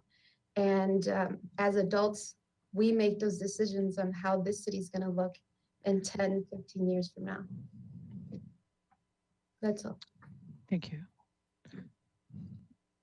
I have a report if other people aren't jumping on. So there was a housing conference on Friday, the Housing Coalition, and Ms. Harmon should come on and tell that she was one of the speakers at that, and she's sort of famous now. No, actually, the conversation that she and Assemblymember Limon had was, I mean, maybe I'm encapsulating this correctly. It was local control versus state mandates related to housing. The keynote speaker was Dan, gosh, I'm forgetting his last name now, and he's absolutely famous and writes for the Sacramento Bee, Walters, and gave us a great overview of issues coming down from Sacramento. A couple of days before that, I was part of the steering committee of the SB Act Homelessness Collaborative. SB Act and CityNet conducted a survey last week of who is on our streets right now. Some people believe there's an increase in homeless people on our streets. We're trying to find out who's there, why they're coming. So for people that are concerned, the city and its partners are working on that issue. I was able to attend the Future Leaders of America reunion. That it was great. A lot of young people coming back to talk about the leadership skills that they learned and their successes in life. And then my biweekly youth violence prevention video conference. We looked at a whole bunch of different issues. Teen pregnancy is up, not good news. And then there are some teens that are looking to be self-employed. So I think our next project is going to be how to help them sell, jewelry that they make or other entrepreneurial projects that I want to get into. So that's my report. And I don't see anyone else popping on, so I will close this meeting. Thank you, everyone. Meeting adjourned.